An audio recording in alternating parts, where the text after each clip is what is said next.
Tá procurando veículos com procedência, qualidade absoluta e até 2 anos de garantia? Então vem comigo conhecer a Montana Automóveis.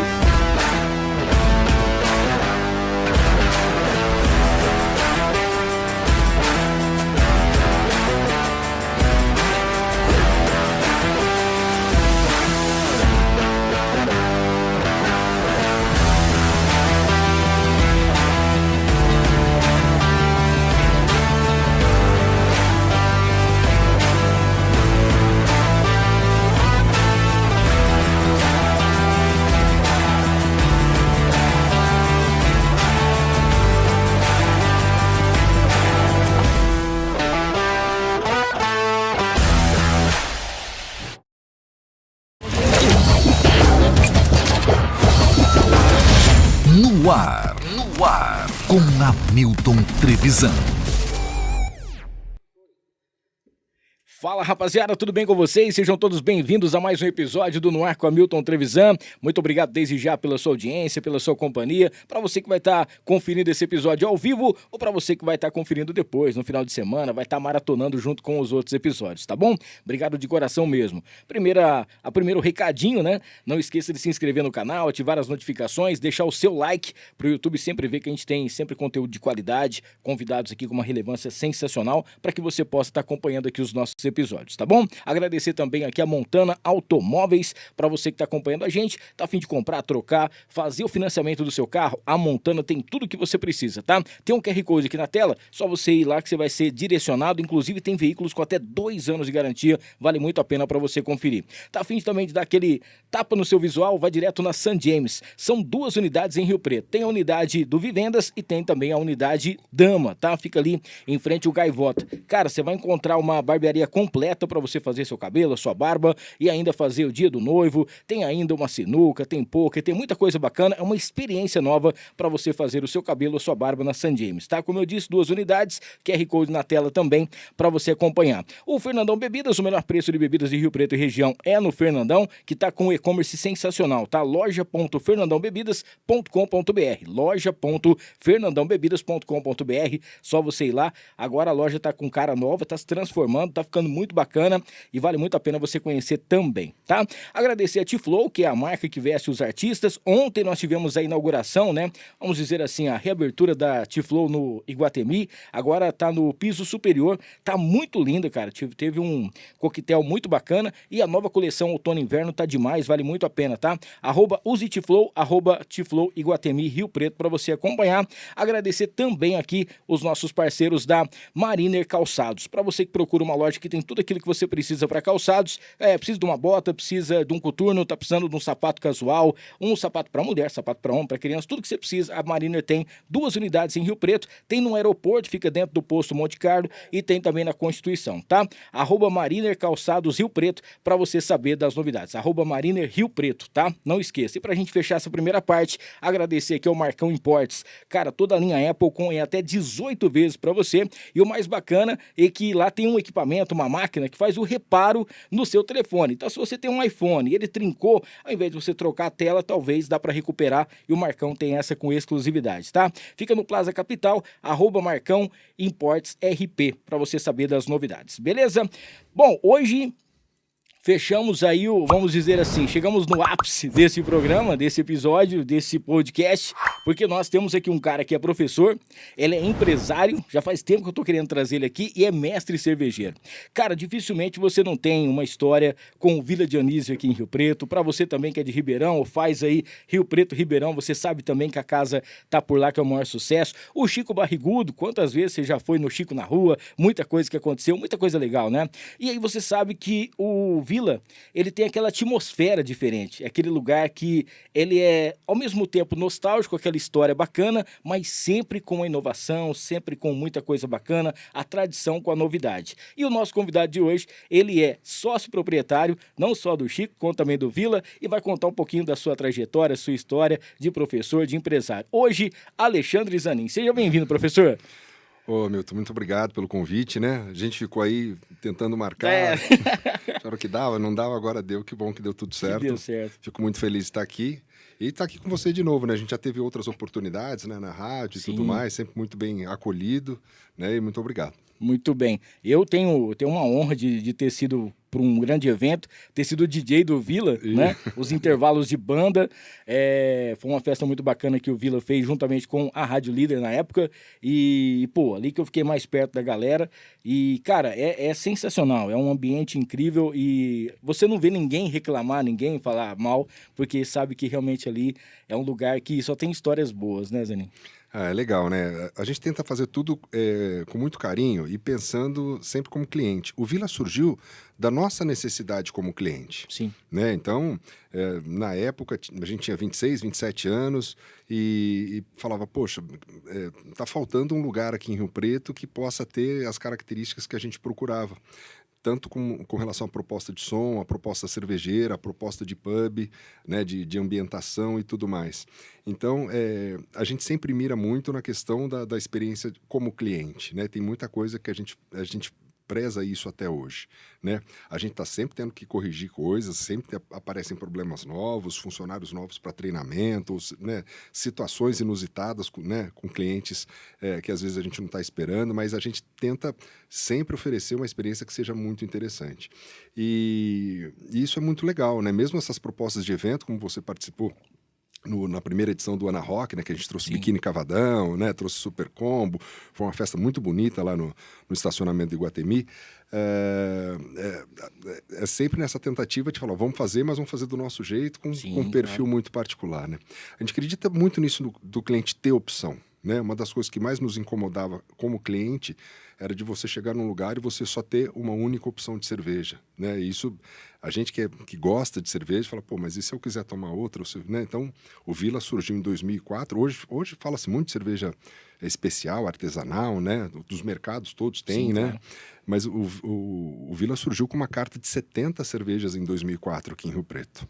Eu lembro que uma época que eu fui lá que eu me assustei que tinha 200, né? Chegamos a ter 500 rótulos de cerveja. Aí quando chegou 200, eu falei, rapaz, o André já tá ali apreciando uma cerveja. já a gente vai tomar uma aqui. Exatamente.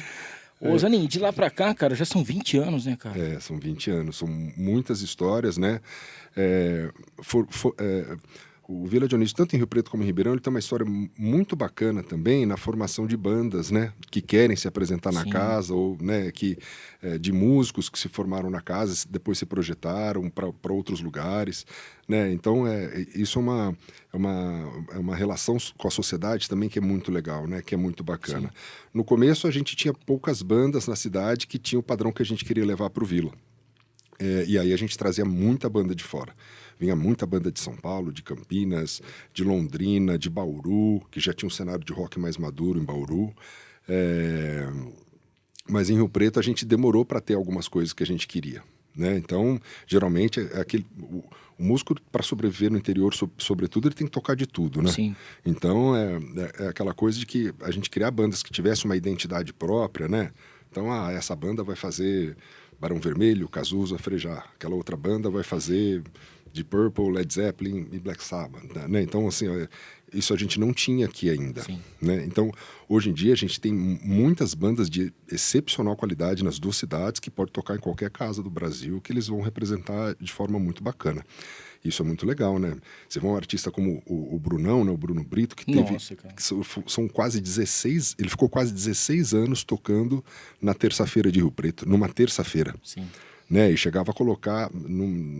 nas férias, que o movimento era maior, chegava a girar mais de 700 pessoas numa terça-feira dentro de Rio Preto. É uma coisa que é muito legal, foi uma história muito marcante, assim, né? Que a gente construiu junto, desenhamos o projeto junto. Estava até conversando com ele, a gente estava muito nostálgico essa semana, estava conversando com ele e falei, cara, o legal é que isso foi desenhado de uma forma muito bacana, que vivenciou durante muito tempo, aí parou na pandemia, né? Sim. Na hora que voltou na pandemia, tudo voltou mais enxuto, né? E aí a gente acabou adiando esse projeto. Mas é algo que são coisas que foram muito legais que foram acontecendo. E além dessa questão de artistas regionais ou estaduais, nós tivemos uma série de atrações, tanto de porte nacional muito grande, né? Nenhum de Nós tocou dentro do Vila, né? O Biquíni Cavadão tocou dentro do Vila, Raimundos tocou dentro do Vila. Mesmo nos projetos que a gente fez em parceria com a Líder, né? Veio Tijuana, veio NX0, veio várias bandas vieram, né? E nós tivemos várias atrações internacionais, né? Se você pegar, por exemplo, os 2 primeiros vocalistas do Iron Maiden tocaram no Vila Dionísio, Exatamente, eu ia chegar nisso aí. Então, tanto o Paul Dayano como o Blaze Bayley, né, os 2 tocaram. Eu fico brincando que fala assim, bom, falta o Bruce Dickinson, uma hora ele vem. Mas você tem que vir de avião também, e tem que vir pilotando para não ter problema, né? Não, seria um sonho, né? Poxa. Ô Zanin, você tava falando sobre as bandas, né?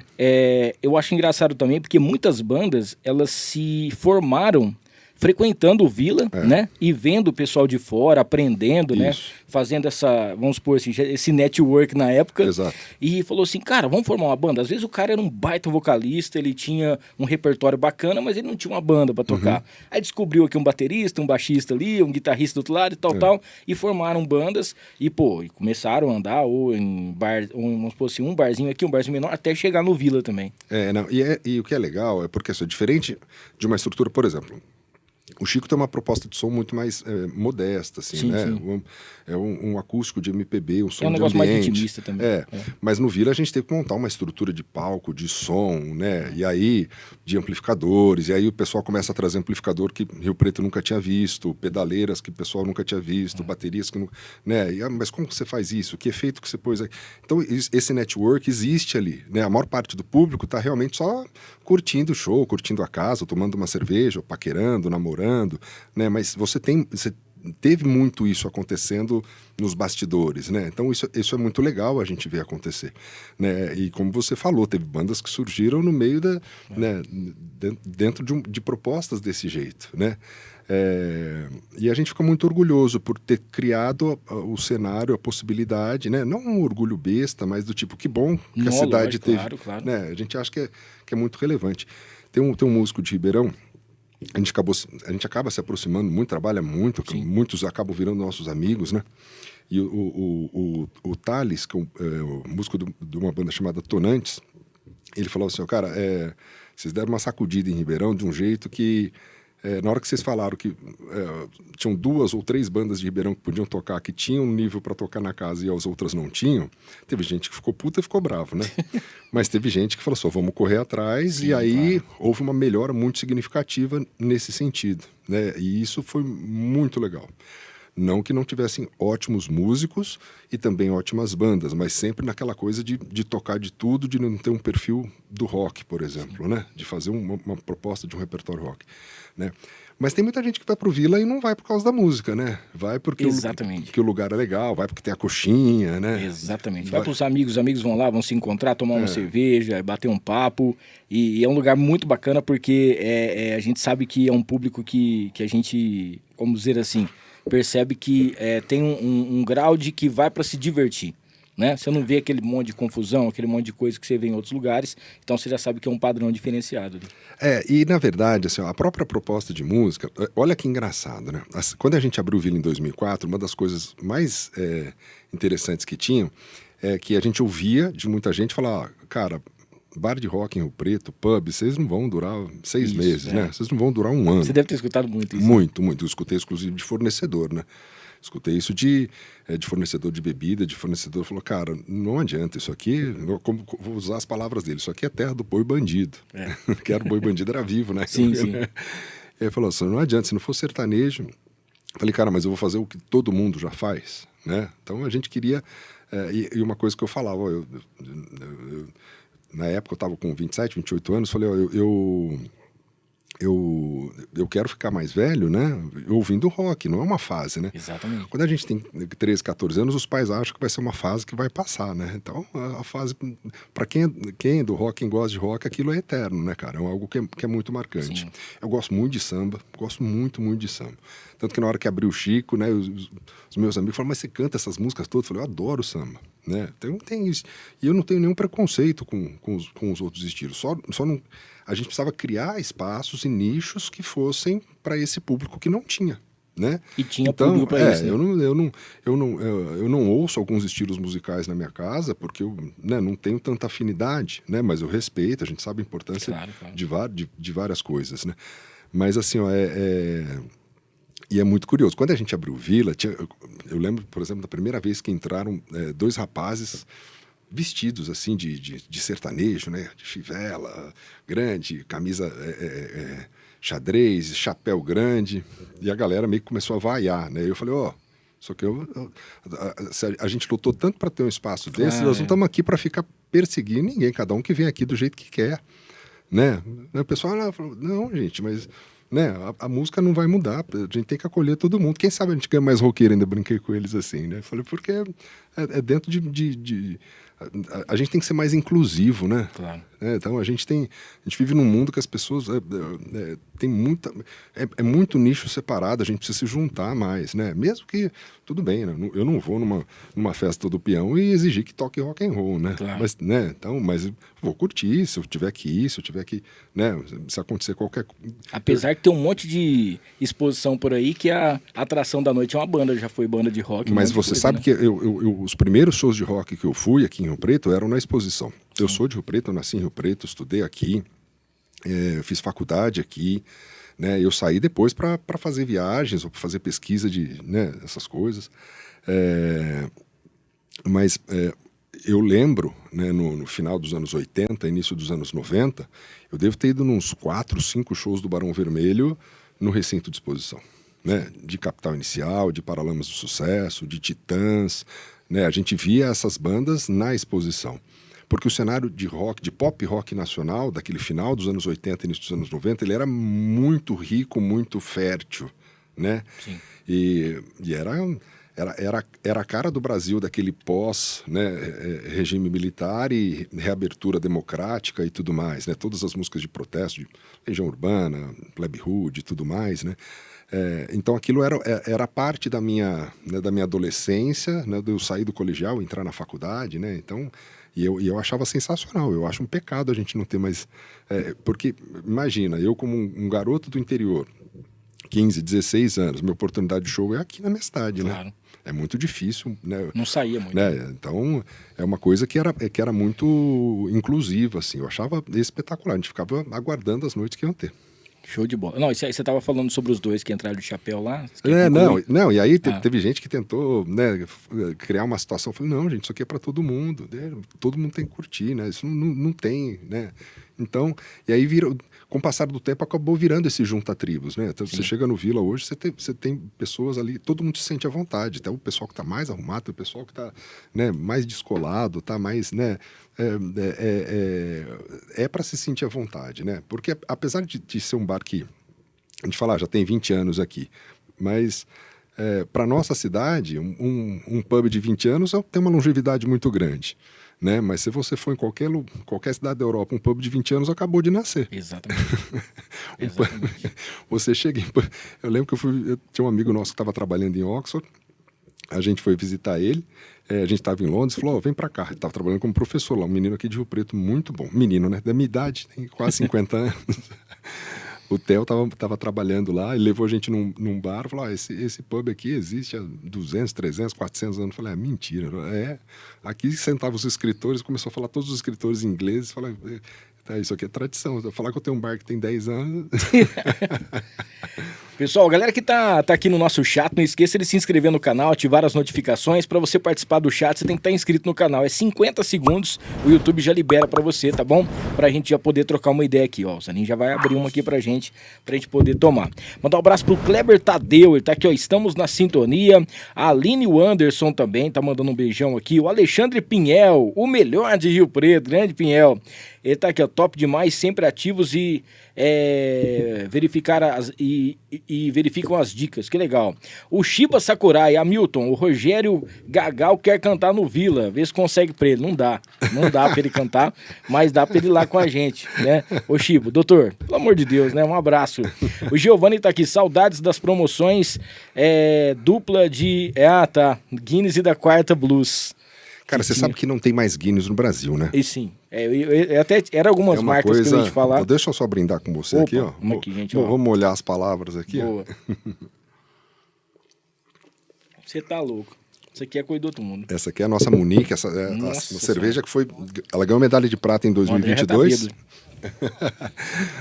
Já a gente pega ele. E agora ela acabou de ganhar medalha de prata de novo em 2024 na categoria Oktoberfest, com notas cada vez maiores, o que é muito legal, né? Então, assim, cerveja que tem um perfil maltado muito grande. O pessoal pergunta às vezes, mas o que é uma Oktoberfest? Uma cerveja que foi desenvolvida quando foi criada a proposta da Oktoberfest, né? Sim. E ela é um pouco mais forte, ela tem a mesma levedura que a Pilsen, né? Uma levedura lager, mas ela tem... O malte dela é mais forte, né? É mais característico. Ela é um pouquinho mais alcoólica também, está com 5,8 de álcool, né? É top, cerveja bem redondinha. Munique, gente, não esqueça, Munique, essa aqui é sensacional. Você está falando sobre a Guinness, né? A Guinness não vem mais para o Brasil. A importadora, a dona da Guinness é a Diageo, né? Que é dona da Johnny Walker, é dona de uma série de destilados. E a operação da Guinness no Brasil é realmente muito difícil.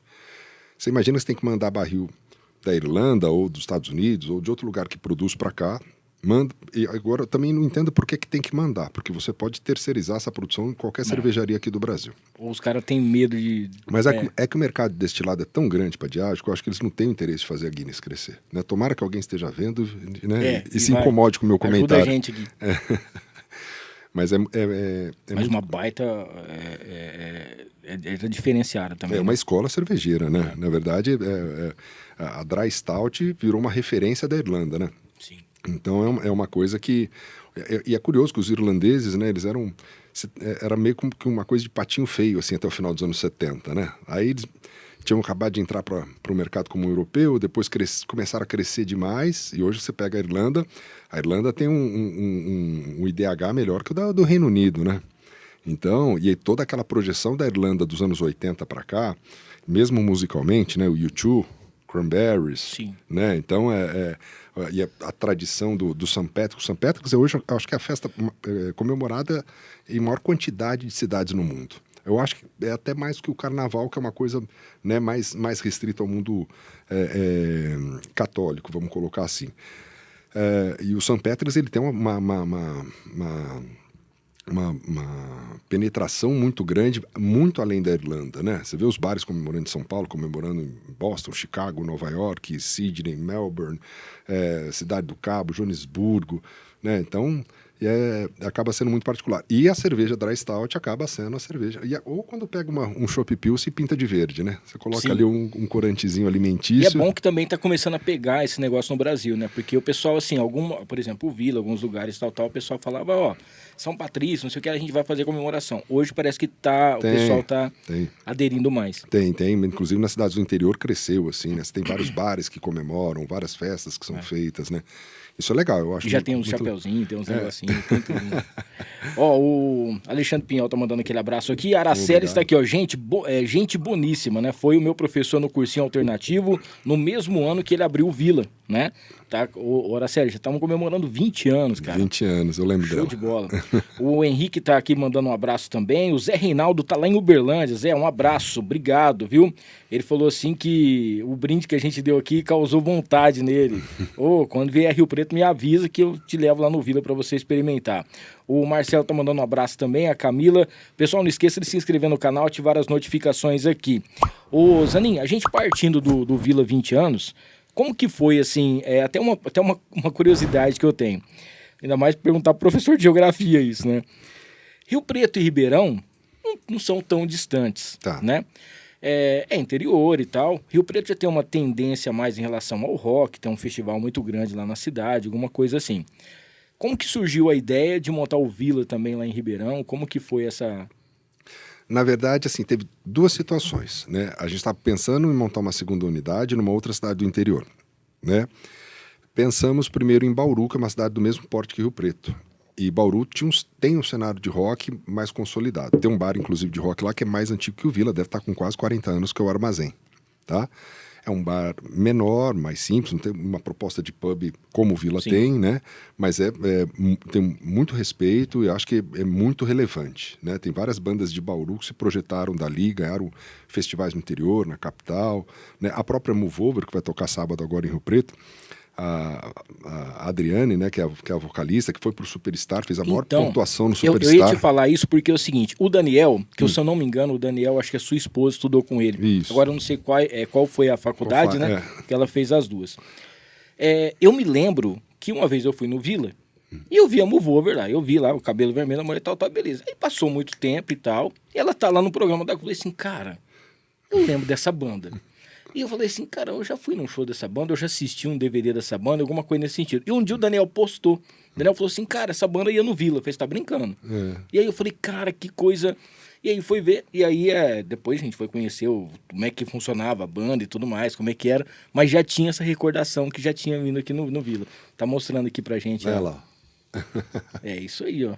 E fez sucesso na TV fez e tal. Sucesso, exatamente, né? Era uma das bandas que a gente torcia lá no... Que era um baita programa também, que deu a Malta, que a gente achou que seria um resgate do rock, aí a galera também brigou e tudo mais, meu Deus do céu. E mesmo um dos... Como é que é o nome do menino lá? Na Malta? Entrou pro Barão Vermelho. Ele saiu desse programa também. Sim, tô tentando lembrar o nome dele, mas como é que é? O Suricato, né? Suricato. O Suricato saiu de uma dessas bandas também, Foi né? Malta, Suricato, tinha a Move Over e tinha uma outra banda também lá que era o filho de um cara que era do Roupa Nova, e tinha uma galerinha lá também que foi até a final. Acho que foi a vice-campeã. Né? Acho que, na verdade, a primeira edição acho que foi mais marcante, Sim. assim, né? Tanto por ser novidade, mas porque eu acho que eles conseguiram também garimpar bandas, né? Sim. Eu não sei se depois não conseguiram... Eu sei que foi perdendo força, tanto que o programa deixou de ter, né? Mas eu acho que a gente precisa de mais programas musicais. Eu gosto... acho interessante algumas versões aí que tem do The Voice e tal, algumas coisas, né? Mas eu acho que a gente precisava ter mais, né? Tentar propagar um pouco mais, né, as oportunidades de som autoral. É verdade que hoje todo mundo consegue gravar, né, no YouTube, no Spotify, né, consegue, mas você precisa ter uma projeção maior de mídia, né? Sim. Então, acho que tem espaço. E tem muita gente boa aí precisando de mais oportunidade de aparecer mais, vamos colocar assim. Mas eu te cortei, você estava falando da banda? Não, eu estava falando do cenário de Bauru. Sim. E nessa época, um amigo que fez colegial comigo veio me perguntar como é que fazia para montar uma franquia, para abrir uma franquia em Ribeirão. Tava ele, a esposa, a noiva dele na época. E eu falei, olha, a gente está procurando abrir numa outra cidade. Ele falou, você não quer conhecer Ribeirão? E eu fui para Ribeirão, tem alguns amigos lá também, né? Um abraço pro Carlão, que nos recebeu lá. E aí a gente começou a pesquisar. Na hora que eles viram o tamanho do investimento, eles acabaram meio que murchando, porque às vezes as pessoas acham que ou que você vai ganhar tudo para abrir um bar. Tem gente, eu já ouvi muito isso de cliente. Mas a Ambev te dá tudo. Não dá nada, não. Não, a Heineken não vai dar nada, não. Às vezes pode te dar até algum apoio inicial, mas é muito singelo perto do tamanho do investimento. Né? Você vai abrir um bar, né? A parte de refrigeração é muito cara, a parte de chopeira é muito cara, a parte de cozinha industrial não é o preço de cozinha de casa. Não adianta levar o fogão da sua casa para lá, porque ele não vai dar conta. Sabe? Então tem coisa... E além de tudo isso, tem que ter uma equipe que vai dar tudo certo. Sim, e tem que ter manutenção de tudo. Então... E aí acabou meio que assustando e a gente se interessou. Na hora que a gente se interessou por Ribeirão, a gente desinteressou de Bauru. Porque a gente viu que é uma coisa que você sai na noite, você vê quantos bares estão abertos, né? Quantas pessoas estão frequentando, quanto que se cobra para entrar, quanto que se cobra para comer, beber, e aí você começa a ver e fala, opa, essa praça é melhor que aquela. Né? E aí a gente começou a prospectar lugar em Ribeirão, e aí a gente achou um lugar em Ribeirão que era um antigo buffet, que já tinha fechado, né? Tinha mudado de lugar, mas os donos continuavam donos do imóvel. Falou, olha, aqui dá para fazer isso, e aí começamos. E foi muito curioso, porque a gente fechou esse lugar no final de 2007, se eu não me engano, dezembro de 2007, começamos e aí imagina, né, você começar a fazer reforma final do ano, em janeiro, você encontrar gente para trabalhar e tocar, e aí inaugurou dia 1º de abril. E na hora que a gente, né, começou a fazer um alarde na cidade, que vai inaugurar Todo mundo achou que era um negócio, que era mentira. Um pub cervejeiro de rock em Ribeirão, no 1º de abril, eu falei, mentira. Até hoje o pessoal falava, até hoje eu acho que é mentira. Tinha que colocar, é real, é verdade, vocês têm que acreditar, né?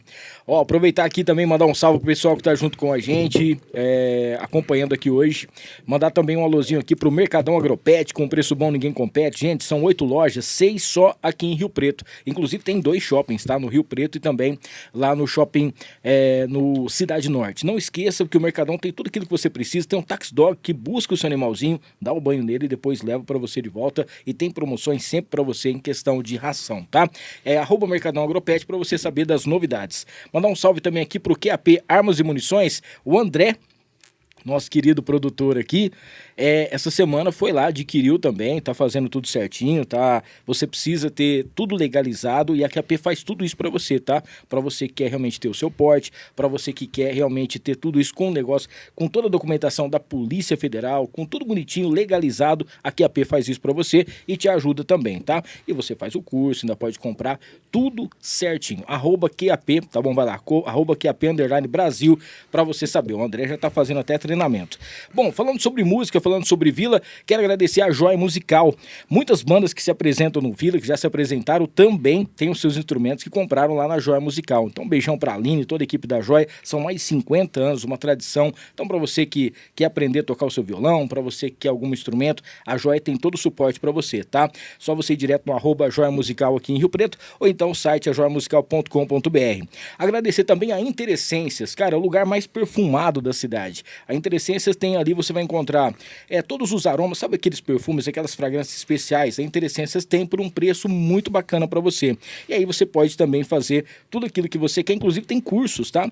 Para você vender. Então, aromatização, tudo que você precisa em relação à essência, matéria-prima, você encontra em interessências.com.br e no @Interessências também. Para fechar essa parte dos patrocinadores, falar de dois aqui sensacionais. Primeiro, a Casa de Carnes Roseiral, toda terça e quinta tem espetinhos especiais para você, e lá tem o kit mistura. O que vem no kit mistura? Você já tem as carnes da semana inteira, todas elas fracionadas, onde você vai encontrar tudo aquilo que você precisa com qualidade absoluta e tradição de mais de 40 anos de credibilidade. Casa de Carnes Roseiral é o famoso açougue do Abel. Fica na Major Léo Lerro 1120, próximo da Igreja São Judas, tá? Além disso, tem os espetos e tem também as caftas que você encontra. Se você trabalha com carnes, com espetaria, alguma coisa nesse sentido, passe lá na Roseiral para você trocar uma ideia com o pessoal, que você vai com certeza gostar. E para fechar, eu queria falar desse bloco da Encantare Mimos Afetivos, que está presenteando aqui o Alexandre com essa linda caneca personalizada com o nome dele. Mandar um beijão para Renatinha, para toda a galera da Encantare. Fez aí uma Páscoa sensacional e vem aí o Dia das Mães, tá preparando cestas incríveis para você também, tá? Não esqueça, Encantare Mimos Afetivos. Bom, ainda falando sobre o Vila, antes da gente chegar na parte da cerveja e tudo mais, dos prêmios, uma das coisas que o pessoal é mais apaixonado, além da música e tudo mais, é a coxinha do Vila. Pois que é. é inexplicável, né? E esses dias, inclusive, estava lá no meu, faz um tempinho já que não vai, mas estava no condomínio lá de casa, o pessoal estava lá para poder fazer a venda. E, cara, e é uma outra coisa também, é o bolinho de feijoada, que é uma coisa incrível. Mas queria que você contasse também, porque o pessoal já ia no Vila para poder curtir música, para poder tomar cerveja. Você falou, pô, a gente já abriu lá e tal, tinha 70 rótulos, não sei o que, beleza. Mas aí o pessoal não vai só beber, o pessoal vai comer alguma coisa. Cara, e como que foi isso? A coxinha não estava na inauguração, né? Sim. A coxinha, ela surgiu 1 ano e meio depois do Vila. Exatamente.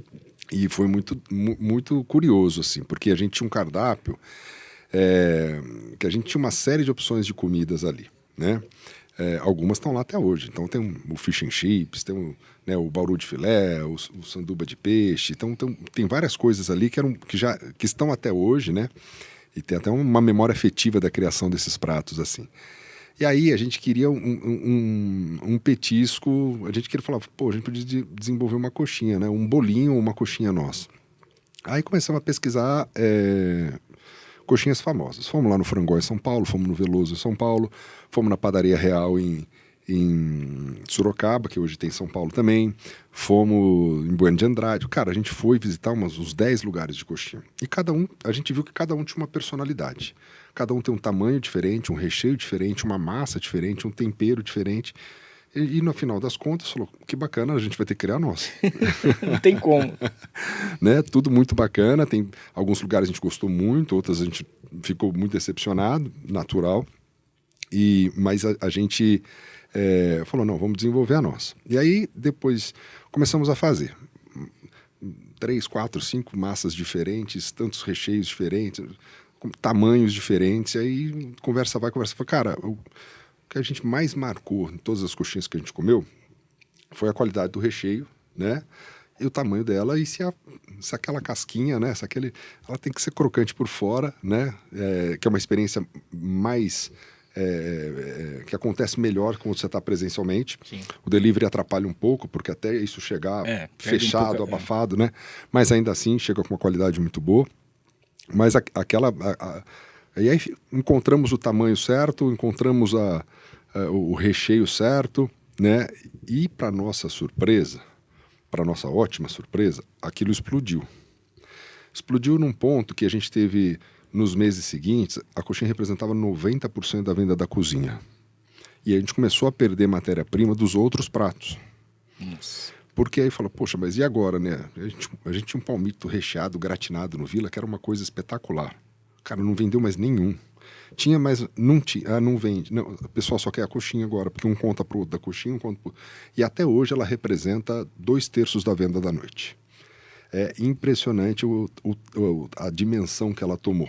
Né? E naturalmente vem as cópias, né? Que são homenagens, né? Sim, mas não chega nunca, não é... Não chega, porque tem que usar a mesma matéria-prima, né? O catupiry tem que ser catupiry, né? Então, você já vê que na hora que colocou o requeijão errado... André? Ah, é. O ragazzo tentou, mas não conseguiu. Mas assim, é uma coisa que é muito marcante, né? E até hoje ela é feita na mão, né? Não é na máquina, né? Então, não é porque a gente não quer que seja na máquina. É que pela textura do recheio, por usar catupiry e não usar outro requeijão, não dá para ser... As máquinas que tem hoje não conseguem fazer. A última vez que eu fui conversar com um rapaz de máquina, na FISPAL, que é a Feira de Alimentos de São Paulo, ele falou, não, mas se você mudar um pouquinho a consistência do seu molho de frango e usar um requeijão... Eu falei, cara, mas não é a minha, então. Não é. Eu falei, aí não é a minha, não adianta. É outra receita. Não, então, são coisas que... E tem situações, tem épocas que a gente já sabe que a gente tem, por exemplo, a gente cobriu a exposição de Rio Preto ano passado. Pouco antes a gente tinha feito o festival do Vila Dionísio no Iguatemi. Surgiram mais 2 oportunidades de evento com a coxinha e a gente dobrou a capacidade, falou, cara, a gente vai conseguir fazer só um deles nesse momento, né? É melhor entregar um direito, né? E o pessoal ainda falou, não, a gente adia o nosso mais uma semana.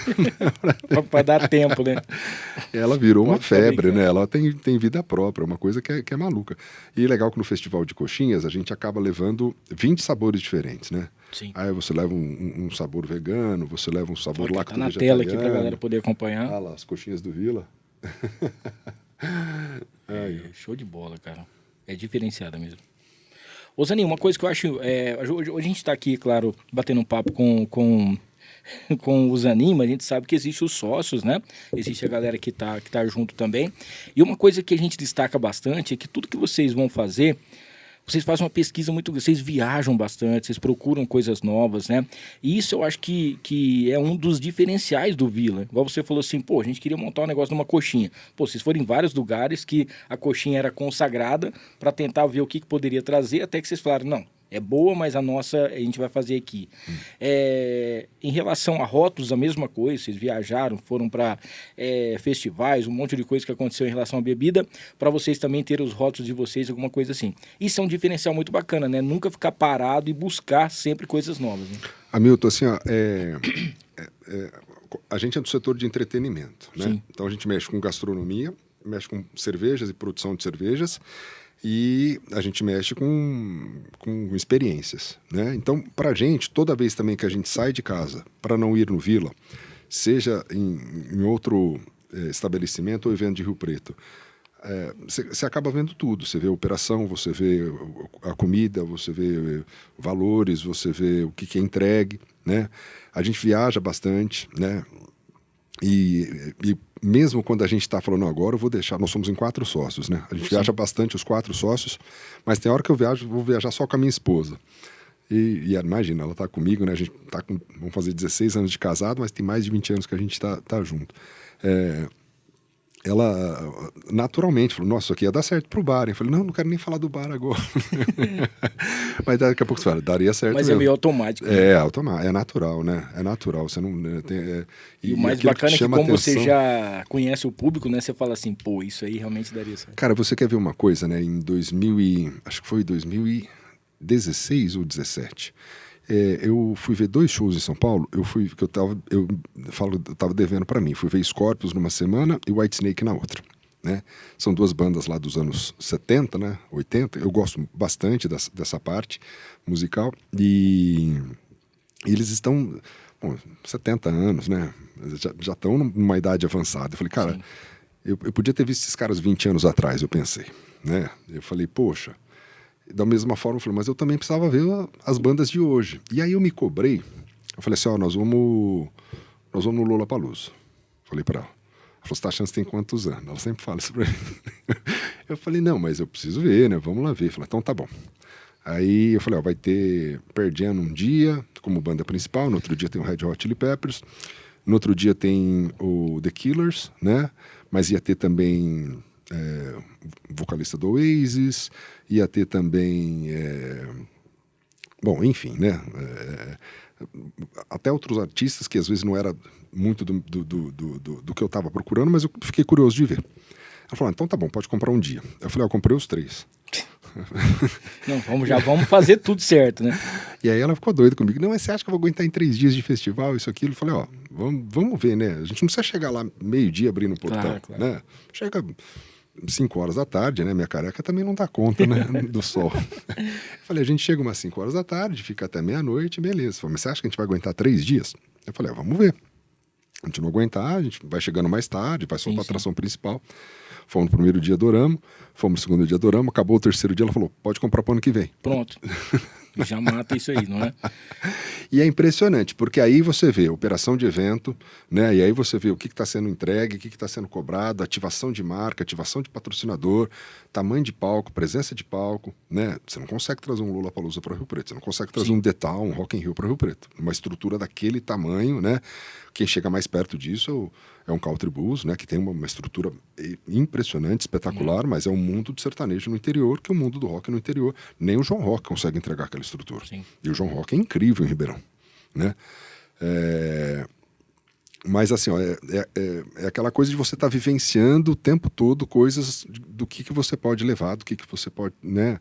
Olha, isso ficou legal numa operação, isso de repente cabe num evento nosso, isso de repente cabe num bar nosso, isso tem mais cara, tem coisa que a gente fala, isso tem cara de Chico, hein? Isso aqui tem cara de Vila, isso aqui dá pra levar, dá pra fazer. É um prazer, Hamilton. No começo é até mais... por exemplo, a gente visitou mais de 100 cervejarias, né?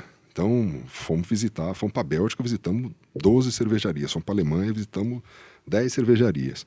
Fomos lá na Irlanda, fomos na Guinness, na Murphy's, na Beamish, fomos na Jameson, da destilaria, Cara, então você quer entender, né, esse mundo. E aí você vê o que você dá conta de reproduzir. Tem coisa que isso aqui a gente não dá conta de reproduzir. Eu não vou ter essa matéria-prima. Eu não vou ter esse tipo de equipamento. Isso aqui não chega para nós lá com essa qualidade. Então tem coisa que... Mas o que é possível a gente reproduzir aqui com qualidade, e hoje em dia a gente tem qualidade internacional de algumas coisas de cerveja, né? É algo que a gente faz com muita satisfação, assim, né? E a gente faz, você pode ver que as nossas cervejas, o pessoal fala, vocês vão vender em outros bares? Eu falo, cara, a nossa intenção é que seja só nos nossos bares. Primeiro porque a gente não dá conta. O investimento que a gente tem que ter para isso é gigantesco. Então, a curto prazo, isso não está no radar. Mas, sobretudo, porque a gente quer que a experiência seja no nosso bar. Né? A gente acha que isso é... Pô, tô com saudade de tomar Munique, hein? Tem que ser no Vila ou no Chico. Né? E tomar cerveja, escutar aquela música e aquele ambiente, né? Então uma junção de coisas. Você cria a experiência, né, completa, né? Então, as pessoas falam, por que o Vila dura 20 anos? Primeiro, porque não é fácil. E sempre que é difícil, muito empresário desiste. Né? Você tem 1, 2, 3 meses que você operou no vermelho e você fala, pô, acabou, né? Vou fechar, passar para frente. Você tem que entender o que é crise, o que dá para reestruturar, como que você pode se reinventar. Né? Não é fácil, mesmo assim, né? Da gente falando, parece que não é fácil, mas é sempre uma entrega, é sempre uma luta aí, tem que pesquisar de novo, tem que sair de novo, tem que ver coisa de novo para reestruturar a empresa, né? Então isso é algo muito legal. Você falou sobre uma banda aí que eu sou muito fã, que é Scorpions, né? A gente foi no Rock in Rio em 2019, a gente pegou Iron no mesmo dia e Scorpions também. Cara, o o Klaus cantando parece um CD, né, cara? É, impressionante. É uma coisa... Eu falei assim, cara, será que é playback? Será que o cara... Não é, cara. A voz do cara é a coisa mais limpa, é um negócio fora de base. Né? Eu gosto muito também do som deles, né? Eu sou daqueles que quando eu era adolescente, quando você não tinha muita grana para comprar vinil ou CD, né? Que eu sou da época da transição, né? Sim. Mas primeiro você compra o Greatest Hits, né? Isso. Você compra a coletânea, né? Aí você fala, porra, essa banda é boa demais, né? Aí você começa a falar, mas tem 4 músicas aqui daquele álbum, aí você compra aquele álbum, né? Aí você vai comprando. E o Scorpions é uma dessas bandas que eu acho que merecia até mais destaque, para falar a verdade. Também acho, cara. Pô, porque foi acho que a última banda que se apresentou na noite, né? E eu falei, rapaz, eu parei. Eu parei pra assistir realmente, assim, porque ele é diferenciado, ele é incrível, cara. Ó, o Shiba tá falando aqui que você foi o professor dele no alternativo, né? O melhor professor de geografia que ele já teve.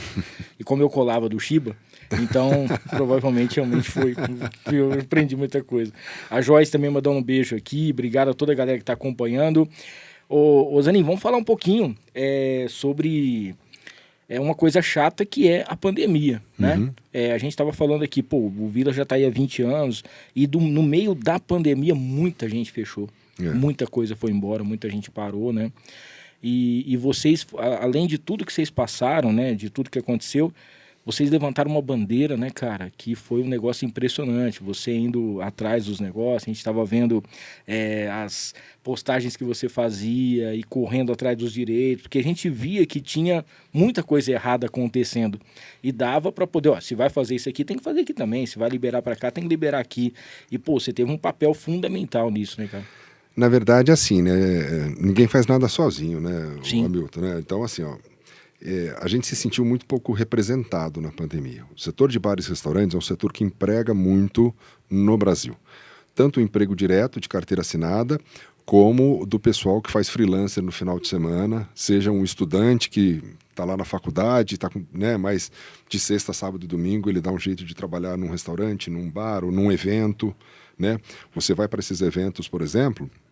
Você tem várias casas de eventos aqui em Rio Preto, seja formatura, casamento, aniversário, 15 anos, enfim, né? E você vê muita gente trabalhando como freelancer de final de semana. Sim. O setor de eventos, o setor de bares, de restaurantes, ele tem um impacto muito significativo na renda, né? E na composição, né, das famílias. Esse setor ele foi abandonado, e especialmente pelo governo estadual, né? O governador João Dória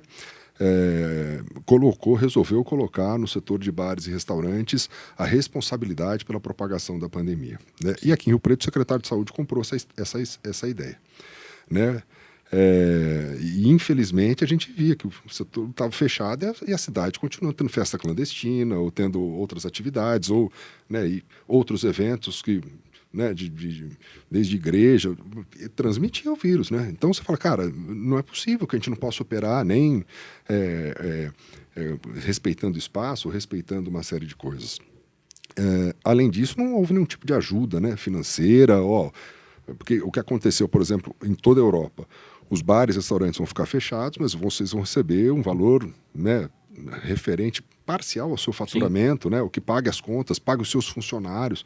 Aqui a gente era obrigado a ficar fechado, pagar imposto, pagar funcionário, falar, cara, não tem como isso dar certo. Exatamente. Não tem como a gente sobreviver em cima disso. A gente nunca tinha se envolvido dentro desse lado político, né? Por uma questão, nós somos 4 sócios, são 4 sócios de identidades políticas diferentes, de times de futebol diferentes, de pensamentos diferentes, né? Então, isso é uma coisa muito curiosa. A gente a gente converge para muita coisa legal nos negócios e nas amizades, porque nós somos muito amigos, mas a gente tem opiniões diferentes sobre vários assuntos, a gente se respeita muito isso, eu acho que todo mundo deveria se respeitar, né? Eu não concordo com várias coisas deles, assim como eu tenho certeza que eles não concordam comigo, mas o essencial, né, desde para onde a gente rema junto e o respeito é o fundamental, né? E aí, cara, a gente teve que se envolver, né? Não teve como, né? Na Associação de Bares e Restaurantes, o Ronaldo hoje é diretor do Sindicato de Hotéis, Bares dos Senhores, o Sindicato de Hotéis, Bares e Restaurantes de Rio Preto. O Ronaldo que é sócio, gente, do Ronaldo que é meu sócio, né? O Ronaldo também é membro do CREA, hoje em dia ele é diretor do CREA aqui em Rio Preto, né? Então, não teve como a gente não se envolver, né? Nessas questões. E continuamos envolvidos, né? Então, quando a gente acabou indo para a Câmara dos Vereadores, que eu tive que fazer aquele discurso, era a última coisa que eu queria fazer. Sim. Né? A intenção nossa não era chocar daquela forma, mas a gente estava cansado de promessa, né? Você ia lá, o vereador dá um tapinha nas costas, o secretário fala, tá tudo bem, daqui a pouco resolve. Não, e nisso adiaram. Eu já tinha feito um discurso na Câmara, muito mais moderado, muito mais em tom, né, de conciliação. Porque tinha uma esperança que Porque havia uma voltar, esperança né? que eles se mexeriam, vamos colocar assim. Sim. Rio Preto teve toque de recolher. Rio Preto teve proibição de venda de bebida alcoólica, teve lei seca, a gente voltou 100 anos. Exatamente. Que outra cidade do país fez isso? E Rio Preto teve os piores dados da pandemia, os piores índices de pandemia. Isso era cortina de fumaça. Né? Então, infelizmente, a gente teve que tomar posição, a gente teve que, né, ir para cima disso. E para nossa sorte, né, a gente fez esse discurso na Câmara na terça-feira à noite, na sessão da Câmara dos Vereadores. Na quarta-feira, na hora do almoço, o Dória relaxou muito forte o estado de São Paulo.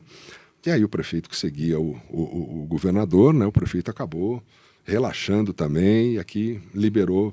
Incrivelmente, no dia seguinte estava tudo liberado. Né? Então, mas assim, era uma situação realmente de grande pressão. E não era só do setor de bares e restaurantes. Sim, nossa, né? a gente inteira. Na verdade, né, quando a gente acabou indo como representante do setor de bares e restaurantes, mas a gente sabia o quanto que as atividades estavam completamente lacradas e já era de uma forma desnecessária. A gente já não tinha aquela superlotação nos hospitais, né? E que fique claro, né? Nós não somos negacionistas, Sim, a gente claro. entende o que foi a pandemia, a gente defende vacina, a gente defende tratamentos, né? Não é isso, mas tomou-se uma proporção desleal, né? Foi algo que realmente foi desleal que foi feito no setor de bares e restaurantes aqui em Rio Preto. Eu lembro que na pandemia a gente saía, por exemplo, o rádio não parou, né? A rádio ainda fez acho que um programa das 11 ao meio-dia só para falar sobre as coisas que estavam acontecendo na pandemia. E no Pacabá a gente tinha que fazer a galera rir, né? No meio de tudo fechado. E o Pacabá, o que ele é? Um programa que ele é 100% trânsito. Ele é o mais ouvido do trânsito. E não tinha trânsito, porque estava no lockdown. E eu lembro que eu tinha que abastecer o carro, eu tinha que levar uma carta, eu tinha que aparecer com o crachá da rádio para falar que eu estava trabalhando, porque cara, senão isso é eu era maluco. perseguido. Cara, você imagina você ter que sair com um documento dizendo que você está indo trabalhar, Exatamente. né? Um toque de recolher, lei seca. Cara, não dá para acreditar que isso aconteceu em Rio Preto. E a coisa mais absurda que eu vi é que falava assim, que não era uma coisa que era um trabalho essencial. Cara, essencial é o que você precisa ganhar para você, né? O que é exatamente, a sua renda. né, cara? E um bar, por exemplo, não era questão do bar. A pessoa, quando ela vai num vila ou vai numa outra casa de shows, ela vai e corta o cabelo, ela compra uma roupa, ela vai no lugar, ela faz uma maquiagem, faz alguma coisa, ou seja, gera um monte de trampo, né? Não, e outra coisa, né, cara? Eu tinha clientes que falaram assim, ó, cara, eu não tenho nem fogão em casa.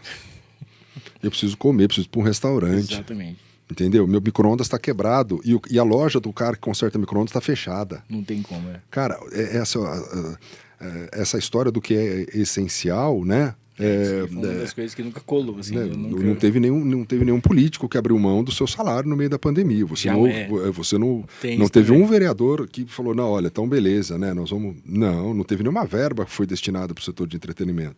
Então, fechar e proibir o outro de trabalhar, proibir o outro de ter renda, de levar sustento para casa. Você vê as pessoas perdendo renda, perdendo bens, nome negativado, perdendo carro, perdendo casa. Aconteceu, a pandemia foi muito triste também nesse aspecto de ser mal administrada, ter sido muito mal administrada. Cara, e o que eu fico mais impressionado, assim, é que a gente vê um monte de empresa grande, né, cara, que fecharam as portas, mandaram um monte de gente embora, né? E casas de shows também na cidade, um monte de gente que mudou o nome, mudou as coisas, fechou, vendeu e fez um monte de coisa. E aí você vê o Vila em pezinho, né? Mas não foi fácil, a gente sabe disso, não é fácil até hoje, né? E ainda existe uma recuperação dessa parte da pandemia, porque graças a Deus, né? E outra coisa também, gente, vira e mexe aí, a gente vê que a gente sabe que uma pessoa ela tá com Covid, alguma coisa nesse sentido. Tem gente que nunca mais foi vacinar, tem gente que nunca mais tomou a terceira dose, tem gente que ainda não faz as coisas, não lava as mãos, não higieniza, então precisa também ter esse cuidado, né? Agora, uma coisa impressionante que eu vejo é que a gente fala muito sobre as tendências de música, as tendências que vem o rock. O rock é uma coisa tão inacreditável que, independente da idade que você tem, quanto mais velho você tiver ou mais jovem você tiver, é uma das coisas mais atemporais que existe, por conta da qualidade da música, por conta da letra que faz, seja através de eu quero fazer um protesto, eu quero fazer alguma coisa, até a música era diferente do que hoje você vê em outros ritmos, alguma coisa assim, respeitando todos, né?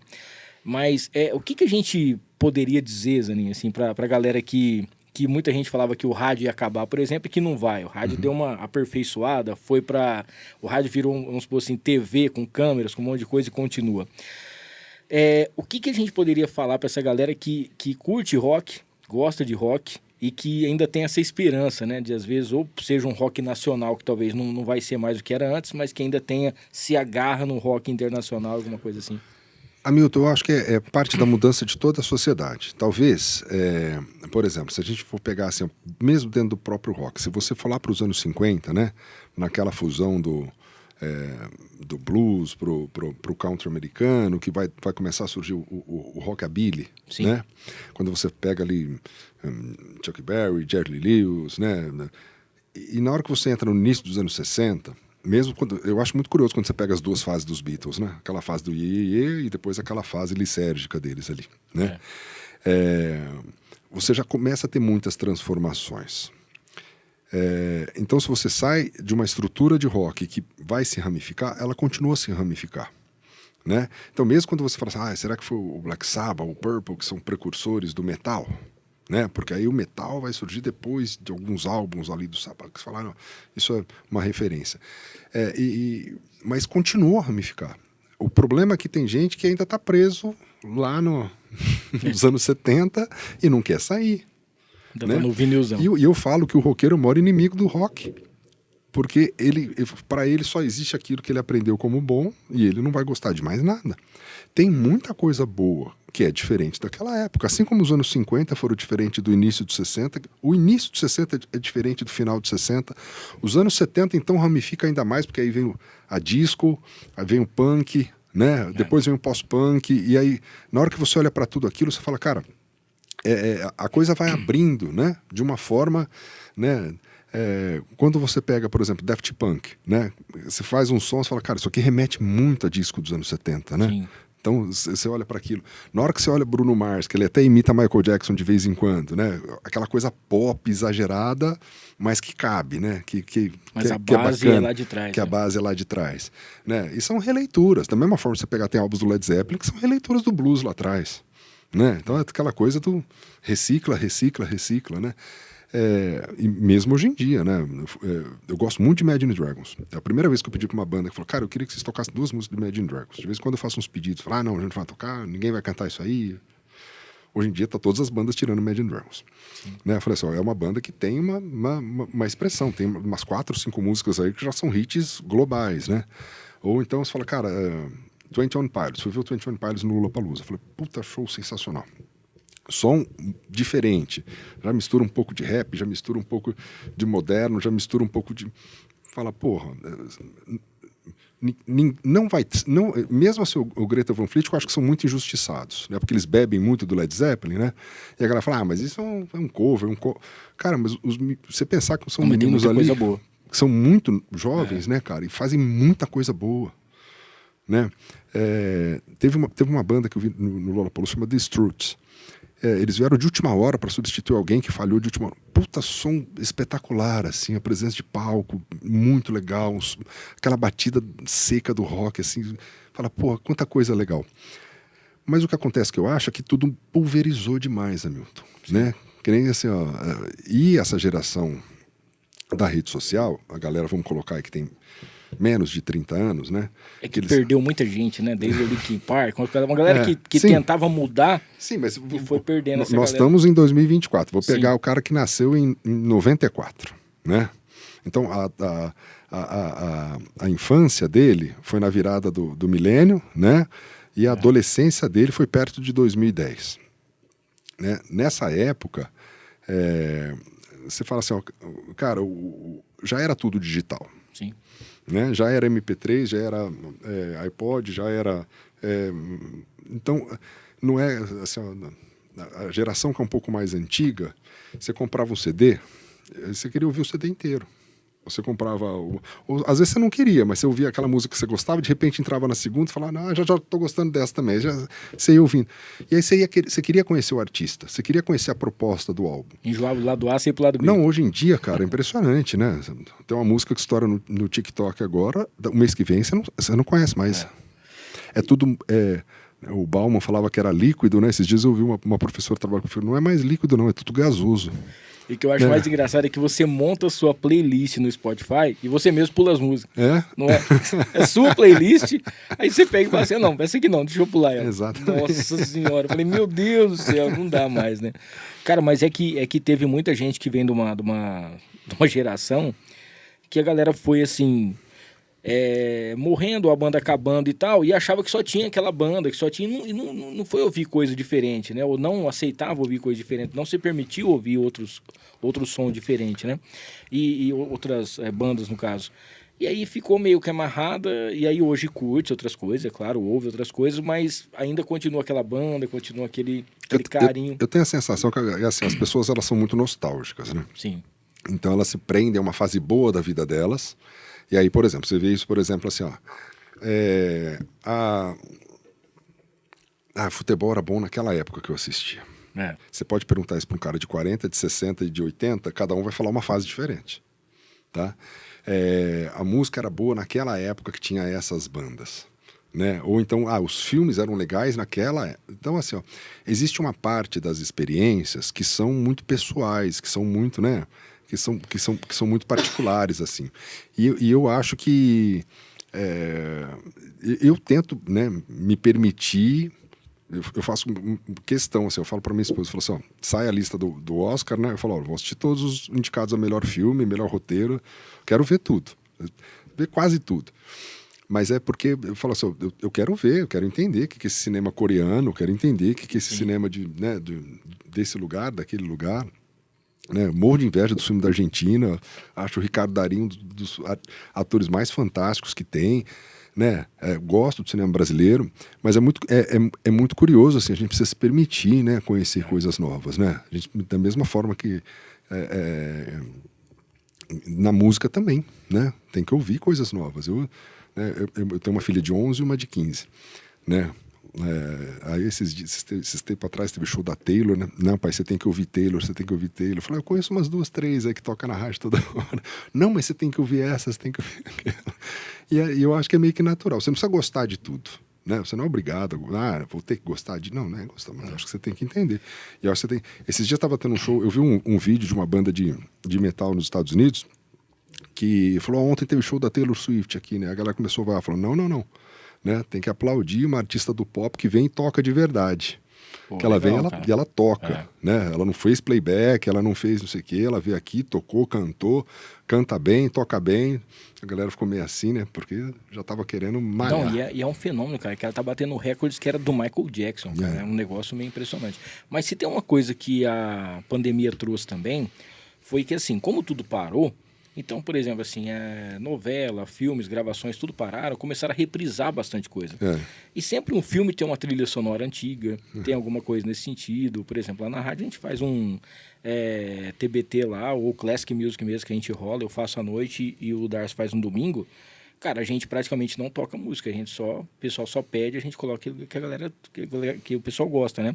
Então o pessoal começou a conhecer coisas que eram dos pais também. Legal. E os pais começaram a colocar e falaram assim, essa música aqui teve uma série que Stranger Things, uma coisa assim, que tinha espetacular, né? Pelo amor de Deus, o repertório da trilha mesmo da Cobra Kai, né?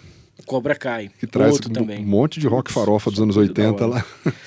Ó, quero aproveitar aqui e falar pra galera, hein? Não esqueça de se inscrever no canal, ativar as notificações, falar aqui do Rei do Pão de Queijo, tá junto com a gente também, daqui a pouquinho tem uns comes ali do Rei do Pão de Queijo, 3 unidades em Rio Preto, tá bom? Mandar um salve pra toda a galera, tem na Abadi, tem também no Plaza Capital e tem na General, tá? Pra galera que tá sempre acompanhando. O Maridon Burger House é a melhor hamburgueria da cidade, lá você encontra o hambúrguer feito com carne Angus direto na parrilha, tá? E tá com novidades, tá? Nesse final de semana agora, você vai encontrar também aquelas carnes feitas defumadas, exclusividade também que só o Maridon tem, algumas receitas que só o Maridon faz para você. Vai lá no @Maridon Burger para você saber das novidades. O Zanin vai receber também um kit aqui da farofa da nega de presente. São 5 sabores, tá bom? Tem a tradicional, tem a de limão, tem a de banana, tem a caipira e tem ainda a picante, cara. É sensacional. Farofa da Nega, o melhor acompanhamento do Brasil. @Farofa da Nega, farofadanega.com.br, sempre junto com a gente por aqui também, tá?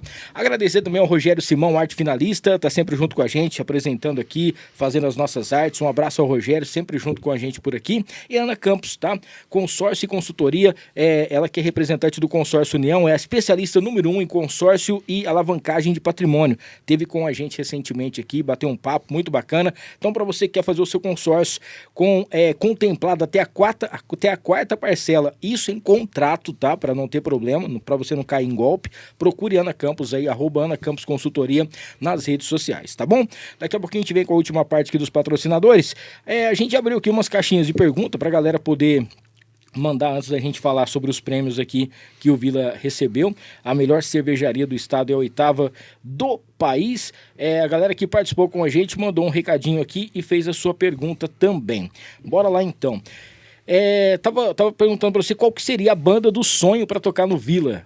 Você tem uma banda que você fala, pô, mesmo que seja uma coisa assim, né, imaginária, uma coisa assim tal, mas que você falasse, um dia eu gostaria que essa banda tivesse no Vila. Vamos supor que fosse possível, né? O sonho era ver Rolling Stones tocar, né, cara? Putz, aí, hein? Aí o bicho ia pegar. Eu sou muito fã de David Bowie, né? Eu acho um dos artistas mais completos que a gente teve, assim, né? Fiquei muito triste com a partida dele precoce, porque aquela coisa de anunciar o câncer e em poucos meses anunciar o óbito. Mas vamos direto para os clássicos, né? Você acaba indo lá para trás, né? Então, mas não tem jeito, né, cara? Eu acho que o Rolling Stones é a maior banda, assim... Se você pensar em longevidade, os caras têm mais de 60 anos de estrada. É muita coisa, cara. Né? E com hits em todas as décadas, né? Com uma relevância gigantesca, né? Não tô...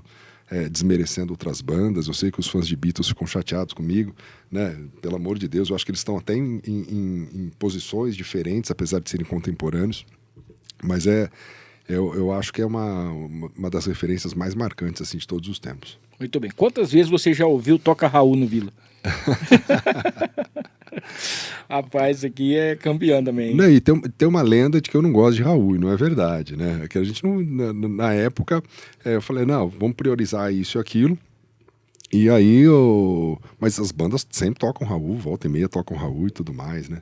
Eu acho também outro que marcou sua época, com letras, uma acidez, assim, impressionante, né? Como ele pontuava, como ele fazia algumas críticas ali à sociedade, aos governos, ao nosso comportamento social e tudo mais, né? Mas realmente, hoje tem menos, antigamente tinha mais. Antigamente tinha mais. O Elton tá perguntando aqui para você se é verdade que a Ambev já premiou o Vila. A gente tinha falado sobre isso hoje à tarde, né? Eu não sabia disso. Em 2008, a Ambev fez uma pesquisa em 1.800 bares do Brasil e a pesquisa era o seguinte, aparecia um fiscal, vamos colocar assim, né? Da Ambev. Ele não avisava quando vinha, ele fazia umas 5 visitas durante o ano, tá? Ele analisava a limpeza, a asepsia das chopeiras, temperatura do chopp, a forma como o chopp era servido, a forma como era armazenado. E aí ele fazia pontuações por cada item ali. Tinha 20, 30 itens, ele ia pontuando. E essa equipe da Ambev percorreu 1.800 bares no Brasil. Vila Dionísio e Rio Preto ficou em primeiro lugar e Ribeirão ficou em segundo, com melhores bares do Brasil nessa época, pela forma de tratar a cerveja, pela forma de tratar o chopp, pela forma, né? Pra gente chegou a ser um susto, porque falei, cara, né? A gente achou que ia ter uma boa nota, né? Cara, são 1.800 bares, né? 1.800 bares, cara. Uma coisa muito, muito representativa. Isso foi em 2000 Isso foi em 2008. A gente acabou de abrir o Vila Ribeirão. Rapaz. O Wagner tá perguntando aqui como surgiu a ideia de montar o Chico Barrigudo e por que chama Chico Barrigudo. Cara, a gente queria um nome que fosse um nome popular brasileiro, vamos colocar assim, né? O Chico é um restaurante brasileiro. A gente evita usar nomes em inglês no Chico, tá? Eu acho que no cardápio todo tem um prato que está em inglês porque a gente participou de um concurso gastronômico lá e tinha as asinhas de frango lá, a Buffalo Wings, né? Sim. Acho que é o único que tá. O resto é arrumadinho, é baião de dois, né? E aí a gente queria um bar brasileiro que tocasse música brasileira. Então você vai chegar no Chico, vai estar tocando MPB, samba, alguma coisinha de pop rock, né? Mas a gente quer que tenha bossa nova, que tenha só... A proposta é essa. E a gente tentou uns 30 nomes, mas a maior parte já tinha registro. É uma preocupação que a gente tem, né, como empresário. Você cria uma empresa cresce, se consolida e de repente você perde a marca. Sim. Né? Eu acho que você que pensa em montar uma empresa, é fundamental que você pense nisso.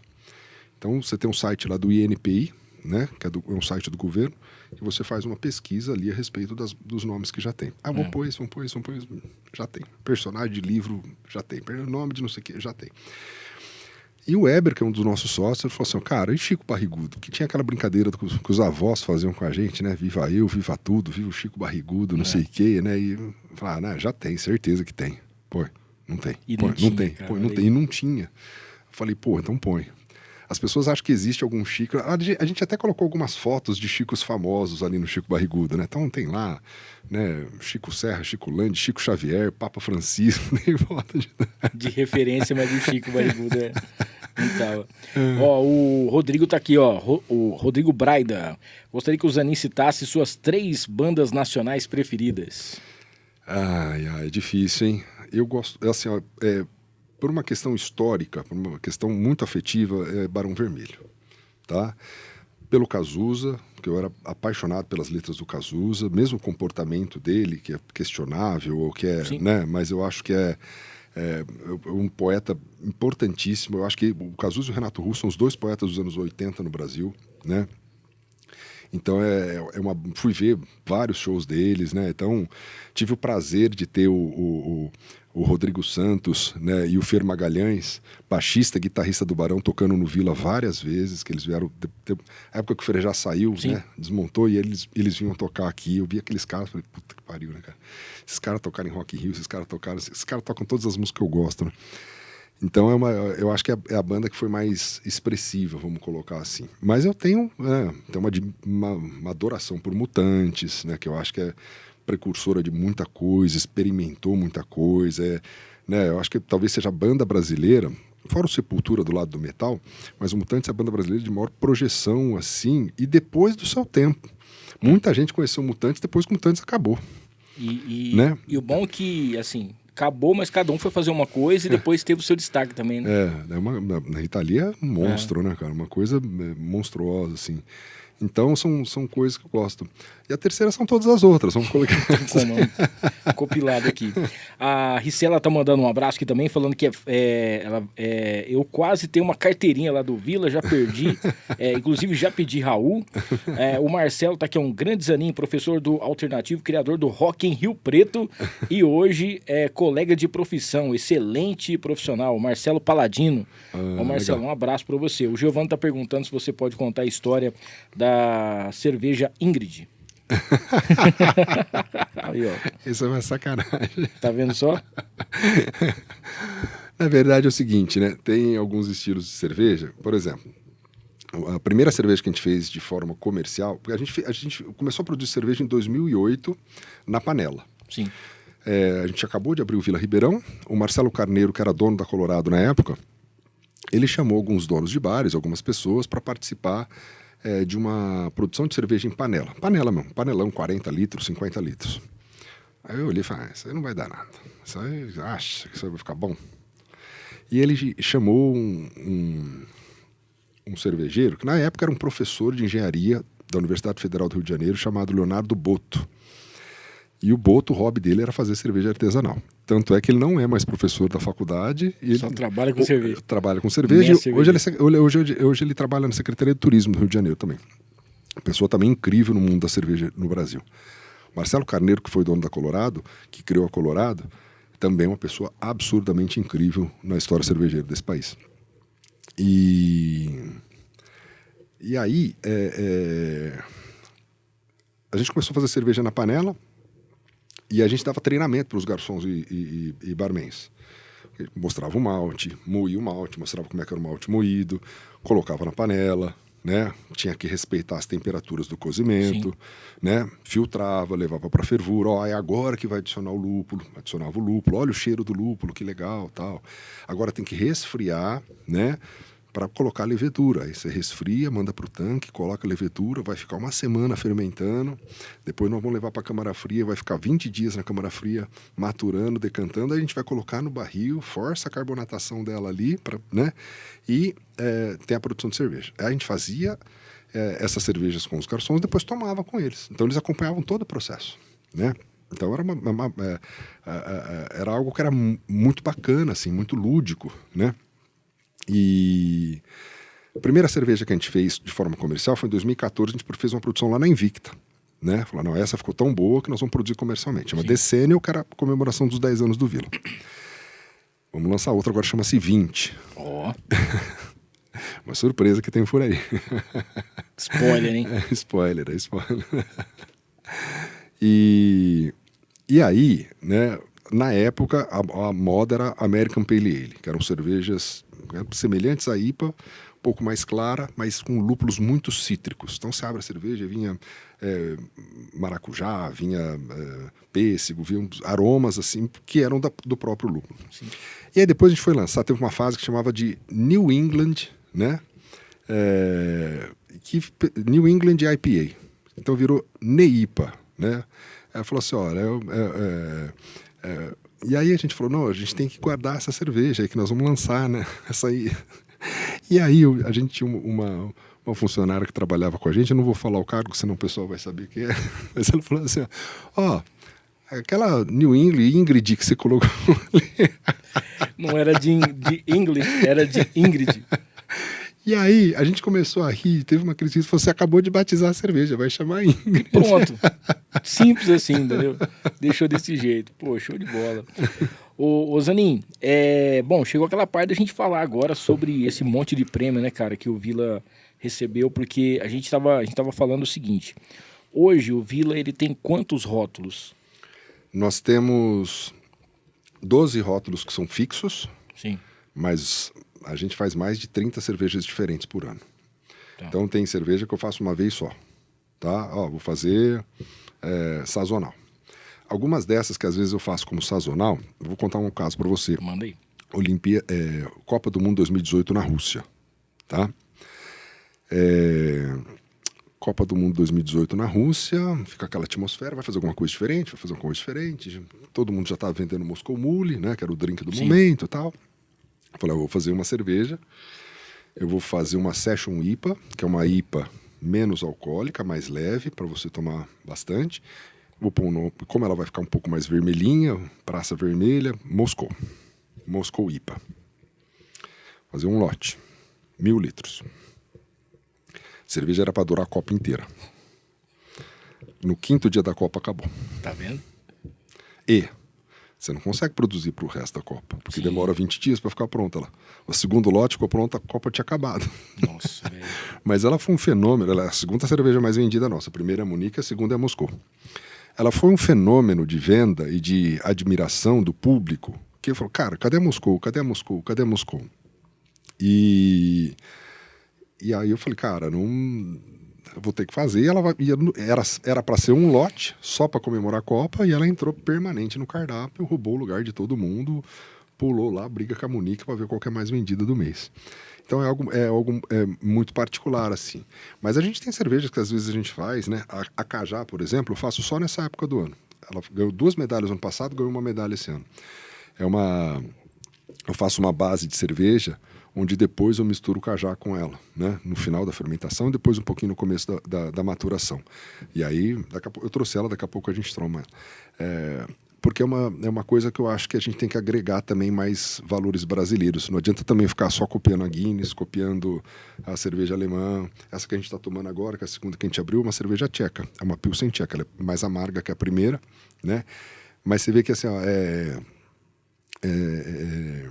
são coisas que você tenta fazer também, que você tem que trazer uma brasilidade. O Marcelo Carneiro fazia muito isso na Colorado, uma influência muito forte dele. Ele falou, é muito legal a gente ter elementos do Brasil em tudo que a gente faz. Você pode ver que a Colorado, em várias cervejas dela, mesmo depois que a Ambev comprou, eles tentam preservar algum ingrediente brasileiro.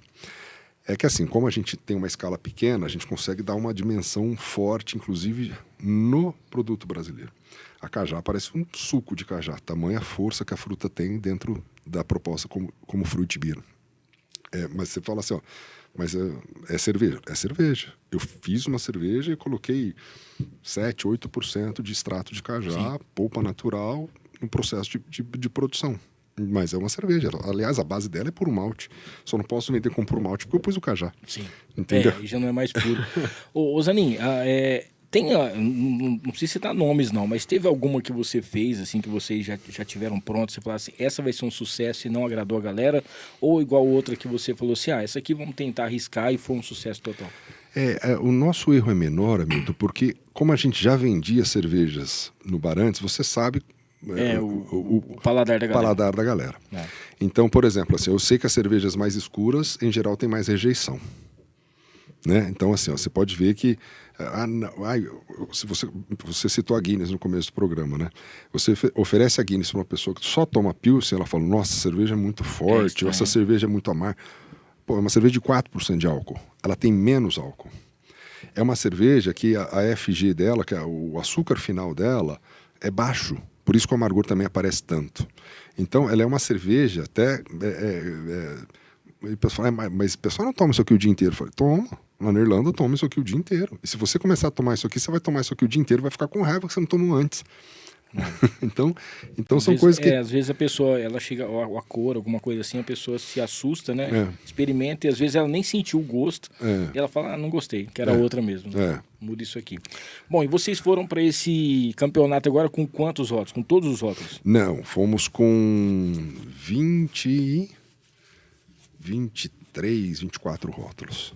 Né? E como que funciona, cara? Porque eu acho que deve ser uma expectativa, um negócio, um nervosismo muito grande, porque ali é muita gente envolvida, né? É muita cervejaria. Cara, foram 4.100 rótulos, né? De 567 cervejarias. Nossa. Vieram 100 juízes para julgar de 20 países diferentes, 21 países diferentes. Veio juiz dos Estados Unidos, da Alemanha, da Irlanda, da República Tcheca, da Áustria, da Inglaterra, veio juiz do Japão, veio juiz da Argentina, do Chile, né? E aí esses juízes eles são selecionados de acordo com a experiência cervejeira deles. Né? Esse cara trabalha faz 20 anos numa cervejaria, ou esse cara tem curso de mestre cervejeiro, beer sommelier, então vira juiz, começa a participar de concurso. Então, e aí é muito curioso, por exemplo, a Munique, para ela ganhar medalha na Oktoberfest, e aí o que acontece? Vamos supor que eu tenho 100 rótulos de Oktoberfest lá. Sim. Tá bom? Que é um estilo que é bastante procurado. As primeiras mesas eu tenho diferentes juízes, mas na última mesa eu só tenho alemão. Na hora que chega as finalistas, sobraram 10, tem que escolher 3 medalhistas. Porque ali é onde tá os caras que manjam do negócio. Os caras que tomam isso todo dia na Alemanha. Então você ganhar um prêmio na Munique, sendo julgada por alemão, é absurdamente expressivo. Ela foi avaliada internacionalmente. Cara, é algo realmente assim que tem que celebrar, né? Essa tcheca que a gente está tomando agora, a gente colocou o nome dela de Tchekvila, né? Porque é uma Pilsen da República Tcheca. Ela é um pouco mais amarga e ela é um pouco mais aromática. O lúpulo dela é um lúpulo mais herbal. Ela é uma cerveja medalha de bronze julgada numa mesa que tinha um juiz tcheco no final. Falou, isso aqui remete a essa cerveja, aquela cerveja da República Tcheca. Isso aqui tem o lúpulo Saaz aqui, que é muito marcante. Então, e assim, você tem vários estilos que não tem nenhuma medalha. Porque não é porque você mandou... Imagina que você... Então vamos supor que você tem 10 cervejas lá daquele estilo. nenhuma atingiu pontuação necessária, nenhuma ganhou medalha. Então, isso é comum acontecer. E não necessariamente que é uma cerveja ruim, viu, gente? Não, não. É o nível de exigência. É nos detalhes que a galera faz que realmente é complicado o negócio lá. E, cara... Esse ano, por exemplo, além das medalhistas, o que eles fizeram? Eles passaram a pontuar as cervejas que foram finalistas. Sim. Então tá, a gente mandou lá 24 amostras, nós tivemos 8 medalhas, né? Uma medalha de ouro, 4 de prata, 3 de bronze, melhor cervejaria do estado de São Paulo, mas eu tenho ainda outras 4 cervejas que estão pontuação altíssima. Eu tenho uma cerveja, essa cerveja que a gente vai lançar dos 20 anos de Vila, ela teve nota 94. Eu tenho outra cerveja que foi medalha de bronze, que teve nota 93 em outra categoria. Então ela tem nota de medalhista. Mas na categoria dela, que é a categoria de cervejas que foram maturadas na madeira, né, que ficou em barril de carvalho e tudo mais, você tem cervejas de excepcional qualidade. A média é altíssima. Até porque, se a cervejaria achar que a cerveja dela não tá boa, não manda. Custa R$300 a inscrição de cada cerveja. Entendeu? Então eu vou gastar dinheiro com uma cerveja que não tá boa? Vou mandar uma cerveja para lá sabendo que ela já não vai ganhar nada. Então eu mando para competir, eu mando para... Quero que ela... A não ser que eu quero uma avaliação. Falar, não, esse rótulo aqui, eu sei que ainda falta chegar, mas eu quero uma avaliação de juiz. Aí eu pago como se fosse uma consultoria. Aí o juiz fala, ó, isso. Ah, legal, posso pegar isso aqui para corrigir. E é muito legal, porque todas as nossas cervejas... Faz 3 anos que a gente manda a nossa cerveja para lá. Do primeiro para o segundo ano, todas as notas melhoraram. Do segundo para o terceiro, todas as notas melhoraram. E, além disso, a quantidade de medalhas foi crescendo. Foram 3 no primeiro, 4 no segundo e 8 agora. Né? E isso, inclusive, nos classificou para participar da Salt Beer Cup, que é a Libertadores da América. Oh, aí sim, hein, cara. Porque você tinha que ter essa pontuação para você entrar agora na Sul-Americana. Que acontece quando isso? Acontece em agosto. Tá? Em agosto você tem a Salt Beer Cup. E necessariamente você tem que com os mesmos rótulos, você pode... Posso mudar de rótulos, substituir os jogadores. Mas cada um só pode mandar 7 rótulos. Ah, tá. Então você limita quais você quer mandar, em que setores que você quer mandar, e aí você vai ter as pontuações em cima disso. Então a gente deve escolher esses rótulos, né? Lógico que aquelas cervejas que foram mais pontuadas em Blumenau tem mais chance de ir, né? Mas eu preciso saber se até lá elas vão estar boas para ir. Porque de repente fala, não, essa não tá legal, esse lote não ficou tão bom, o lúpulo, porque depende muito de matéria-prima vegetal, né? Então, por exemplo, chega um lúpulo, a safra desse ano tá mais fraca que do ano passado. Aí você fala, porra. Dá uma diferença, não adianta. Dá uma diferença, aí você fala, então não vou mandar esse rótulo, vou mandar o outro. Então, às vezes acontece isso. Ô Zanin, a gente percebe que, bom, a cerveja é uma coisa muito sagrada para vocês. Vocês realmente têm um amor muito grande, uma dedicação muito grande, um estudo muito grande, e realmente é uma coisa que é de encher os olhos quando você fala assim e tal. Obviamente, quando vocês começaram, quando vocês criaram, vocês já tinham uma visão daquilo que vocês queriam. Na pior das hipóteses, vamos dizer assim, para quem tomasse a cerveja e falasse, cara, essa cerveja é sensacional, e degustasse com vocês. Mas você hoje chegando a ser, vamos dizer assim, a cervejaria número 1 do estado de São Paulo, né, cara? Ganhar os prêmios e tudo mais. Eu acho que é uma satisfação entre vocês lá, de quem faz, de quem sabe. O dia que você passou um mês para poder fazer a cerveja na panela, né? Nessa experiência que você teve com um cara que tem uma baita, uma marca, e hoje vocês fazendo, você já tem uma estrutura, você já tem alguma coisa assim. É um filme que passa, né, cara? E é muito marcante. A gente foi muito para Blumenau como cliente, né? Vendo, lógico, como dono de bar, para ver se tinha algo que a gente pudesse trazer para os vilas, mas não como cervejeiro. Sim. Então a gente foi em 10 edições de Blumenau antes, a gente viu os caras ganhar prêmio, viu os caras ganhar... Pô, você pega a cervejaria Bodebral de Curitiba, a cervejaria Way de Curitiba, são cervejarias que têm uma referência histórica, assim, sabe, gigantesca. Né? Então, o Sul tem uma cultura cervejeira muito forte por conta dos alemães, né? Então, é uma coisa que é muito marcante. E de repente você está ali, né, cara? Eu vou falar ao lado, né? Porque a gente está ao lado desses caras e fala, porra, cara, é muito legal. É muito curioso. O concurso brasileiro de cerveja, ele tem requintes de crueldade. Porque se vocês quiserem assistir, tá no YouTube, né? A premiação, a noite de premiação do Concurso Brasileiro de Cerveja. E aí eles começam a divulgar as cervejas premiadas. Então, uma medalha de bronze, todo mundo que ganhou uma medalha de bronze. Nossa, que sofrimento. 2 medalhas de bronze, quem ganhou medalha de bronze. 3 medalhas de bronze, 3 bronze e 1 prata. Pô, cara, e aquilo foi afunilando. E você vai fazendo as contas na E cabeça. você fala, cara, e aí, né? O ano passado a gente tinha ficado em 4º no estado de São Paulo. Saiu a 3ª, saiu a 2ª e de repente, pô, tá no final da premiação. Falei, e agora as 10 melhores do Brasil? Falei, puta que pariu. Meu sócio de olhar e falou, cara, ou deu tudo errado ou deu tudo muito certo, né? ou jogaram nossas amostras na rua, ou sei lá, né? Aconteceu alguma coisa, né? E aí na hora que... E o grau de crueldade é que assim, aparecem as medalhas por estilo, mas não aparece o nome, né? E aí você olha e fala, cara, esse estilo eu não tenho. Puta, não é minha. Pô, esse estilo eu não tenho. Aí na hora que eu falo, esse a gente tem todos. Falei... Cara, você tá louco, que sofrimento deve ser, que angústia. E é muito curioso, a gente tem muitos amigos em Ribeirão, né? Tem uma cervejaria de Ribeirão chamada SP330. Ela é de um argentino chamado Tio Limonge, que é um cara espetacular, cervejeiro espetacular, pessoa espetacular. Todo mundo zoa ele, né, que é o argentino mais querido do Brasil. E aí ele saiu premiação, né, ele ganhou uma medalha de ouro com a Psycho Killer, que é uma baita cerveja dele.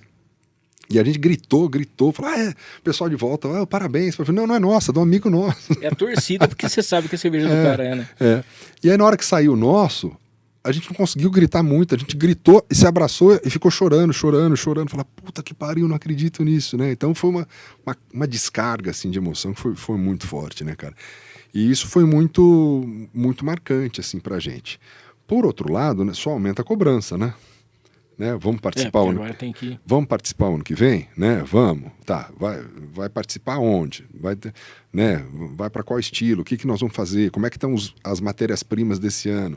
Né? Falar, essa safra tá boa disso, essa safra disso não tá muito boa. Então, tem que ver onde que a gente quer brigar, né? E quando vocês estão lá, você pode experimentar do pessoal, o pessoal também pode experimentar de vocês, ou essa aí é a própria do concurso, já está reservada? Na verdade, assim, as que vão para o concurso, só os juízes experimentam, a não ser que tenha sobras. Tá. Então, por exemplo, na noite de premiação, o que eles fazem?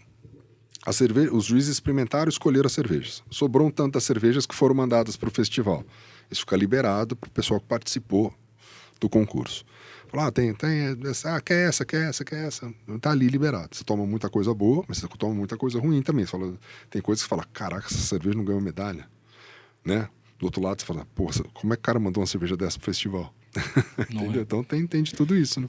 Você tava contando também que você... Pode tomar uma água aí, fica à vontade. Você tava contando que, vocês foram fazer viagem pra fora, foram visitar outros países, alguma coisa assim nesse sentido, pra poder ver as cervejas, pra poder conhecer e tudo mais. O que mais te impressionou, assim, do pessoal lá fora, assim? Seja da Irlanda ou na Alemanha, alguma coisa nesse sentido? Olha, cada região impressiona a gente de um jeito, por exemplo, né? assim, você fala, isso aqui no Brasil ainda não tem, ou alguma coisa, ou a gente não deve nada pra ninguém. Você fala em termos de cerveja ou de sociedade? Porque eu como professor de Não, geografia... sociedade a gente tem muita coisa que melhorar ainda, mas assim, eu falo da cerveja... Não, mas eu vou falar uma coisa de sociedade que não é de bens, né? Mas que eu acho que é impressionante, que a gente vê muito na Europa. Um senso de coletividade que ainda nos falta muito. Sim. Né? A gente se juntava muito na época de Copa do Mundo ou de Olimpíada. A gente se identificava como povo mais nessas épocas. Essa polarização política tem nos afastado demais como povo. Né? Dividiu muito, né? Dividiu demais, independente qual é o seu espectro político, né? E além disso, é aquela coisa da gente...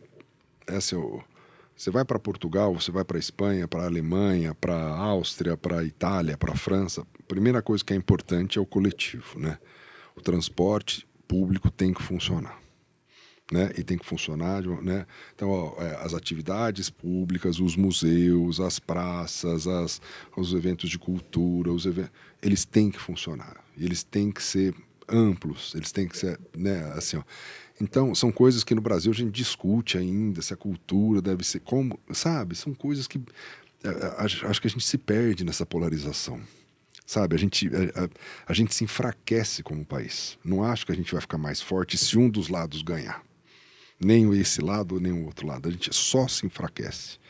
Né? Então, assim, do ponto de vista social, isso me deixa mais triste na hora que eu vejo lá. E não que eles não tenham problemas graves, inclusive. Claro. Tá? Do ponto de vista cervejeiro, é a questão de matéria-prima. O Brasil está começando a produzir lúpulo agora. Porque até uns 15 anos atrás, você não conseguia produzir lúpulo no Brasil. Você pode até plantar o lúpulo, né, a planta, e ela crescia e tal. Algumas até produziam flores, porque o que você usa do lúpulo são as flores, mas elas tinham quantidades insignificantes de lupulina, que é o que você vai usar na cerveja. E aí tem um caso muito marcante na Serra da Mantiqueira, do sujeito que foi tentando plantar lúpulo 10 anos, deu errado, ele ficou com raiva, chegou uma hora, aquela pressão, fala, arranca tudo isso aqui e jogou assim, arrancou, jogou. Vou plantar framboesa, vou plantar isso, foi fazer as coisas ali da Mantiqueira. Depois dos 2 anos começou a crescer o lúpulo ali do ladinho e começou a produzir flor como nunca tinha produzido. Falei, que danada. Era a terra. Começou a produzir. Aquela variedade conseguiu produzir. Porque o problema do lúpulo não é a temperatura, é a quantidade de luz no dia. Então o Brasil, por ser uma região tropical, a duração dos dias e das noites são quase iguais. Em região temperada, quando você pega o verão, quem já foi para Londres ou para Nova York no verão, 3h30, 4 horas da manhã o dia está nascendo, vai até perto das 10 horas da noite, você tem luz solar. Então, essa extensa faixa de luz solar é que estimulava o lúpulo a produzir a flor para a produção de cerveja.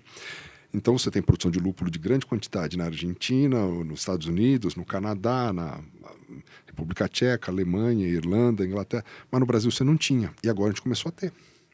Então começamos a desenvolver variedades que começaram a produzir no Brasil. Aqui do lado de Rio Preto tem, Potirindaba tem fazenda de lúpulo. Tem agricultor no Brasil que está trocando o que ele plantava por lúpulo. Né? Se vai ser uma fase, se isso vai consolidar, mas a gente, dependendo menos, até porque nem sempre chega o melhor produto para nós. Sim. Tem hora que você toma uma cerveja nos Estados Unidos ou na Inglaterra ou na Alemanha e fala, cara, não é a mesma que eu tomei no Brasil. A gente fala que ela chegou cansada no Brasil. Muito tempo de navio, muito tempo de porto, muito tempo de depósito. Nossa. Na hora que ela chega, né, ela chegou cansada. Mas a gente tem vivenciado melhores tecnologias no Brasil, né, melhores matérias-primas. Então, a cerveja brasileira tem ganhado um espaço muito grande. O André está falando aqui que é Ribeirão Branco, é isso? Ribeirão Branco, que o pessoal está com a produção agora, que eles colocam a luz artificial para poder... Legal. Para poder dar certo. Que eu acho que é o contrário do que é o vinho, né? O vinho, quando é à noite, descansa mais as uvas, né? Pelo menos eu li alguma coisa a respeito. E tem essa diferença. Ó, a gente está indo para a última parte aqui. Tem 2 perguntinhas que eu achei engraçado aqui que o pessoal tava falando assim. Em relação ao Vila, né? Você já tava falando, já deu um spoiler aqui da cerveja, 20, que vem aí a cerveja e tal. E em relação às bandas nacionais, né? Quem que você gostaria que viesse para comemorar os 20 anos do Vila? O pessoal já quer um negócio, já quer um evento. Eu gosto muito do Biquíni Cavadão. Eu acho que é uma banda que consegue ainda fazer aquela ponte do final dos anos 80, início dos anos 90 até hoje. E o Bruno tem uma voz que não enjoa, né, cara? Cara, e ele ele tem um carisma que é monstruoso, uma presença de palco que é muito forte, ele né? É generoso pra caramba. Ele é uma pessoa que ele é contagiante, né? Você sai melhor depois que você encontra com ele. Né? Tem gente que nos conquista dessa forma. Além do talento, além do show grande que ele entrega. Eu gosto muito dos meninos do Nenhum de Nós, mas em Rio Preto tem pouca projeção. Né? Aliás, inclusive faleceu essa semana. Acabaram de perder o gaitista, né? O gaiteiro. Né? O Sadi, inclusive, que é o baterista do Nenhum de Nós, é um dos cervejeiros, um dos juízes mais importantes de cerveja no Brasil, um cara muito fuçado na questão cervejeira. Né, tem uma admiração gigante por Herbert Viana, pelo Paralamas e tudo mais, mas pelo astral que a gente tem no Vila, eu gosto muito do Biquíni. Do Biquíni. Bom, o Biquíni que já veio no evento do Vila, quem sabe futuramente... Eu acho que agora mudou o nome, agora acho que é só Biquíni, né? Eu não sei, parece que mudou, porque esse negócio do Cavadão acho que tava... não, parece que teve um negócio a respeito, todo mundo assim. Só fala Biquíni. Tem uns negócios assim também que não tem muito, né? Paralamas pode mudar também. Também. Apesar que quem deu o nome de biquíni cavadão foi o Herbert Viana, né? Viana, olha que legal. Que deu o nome de biquíni, que os caras não sabiam como é que era, e ele deu. O Herbert tem uns nomes meio... Capital é demais também, né? Eu acho que a história do Dinho, a história do... É incrível, né? Como a longevidade, a qualidade da banda e tudo mais, né? Muito bem. Ô Zaninho, agora tem uma pergunta aqui muito pessoal, porque se você pudesse escolher a sua cerveja xodó, aquela que você poderia colocar no seu travesseiro do lado assim para você dormir e falar muito obrigado por tudo, alguma coisa, qual seria? A Munique ou não? Na verdade é o seguinte, a Munique acaba sendo a cerveja que eu mais tomo antes de eu criar essa tcheca, que agora eu tô maluco por ela. Não, eu tomei aqui, que é um negócio impressionante, viu, gente? Mas assim, a cerveja eu acho que é parecido com comida. Tem dia que, por mais que você goste, tem dia que você quer um churrasco. Tem dia que você quer pizza. Tem dia que você quer um macarrão. Tem dia que você quer só um arroz com feijão, um bife, tá tudo certo. Então, assim, tem essa coisa de que você tem a coisa do dia a dia e tem dia que você quer um negócio diferente, você quer um negócio especial, você quer algo que tem mais a ver com aquela... Né, ou com o que você vai comer, ou com o momento que você tá. A gente, esses dias, abriu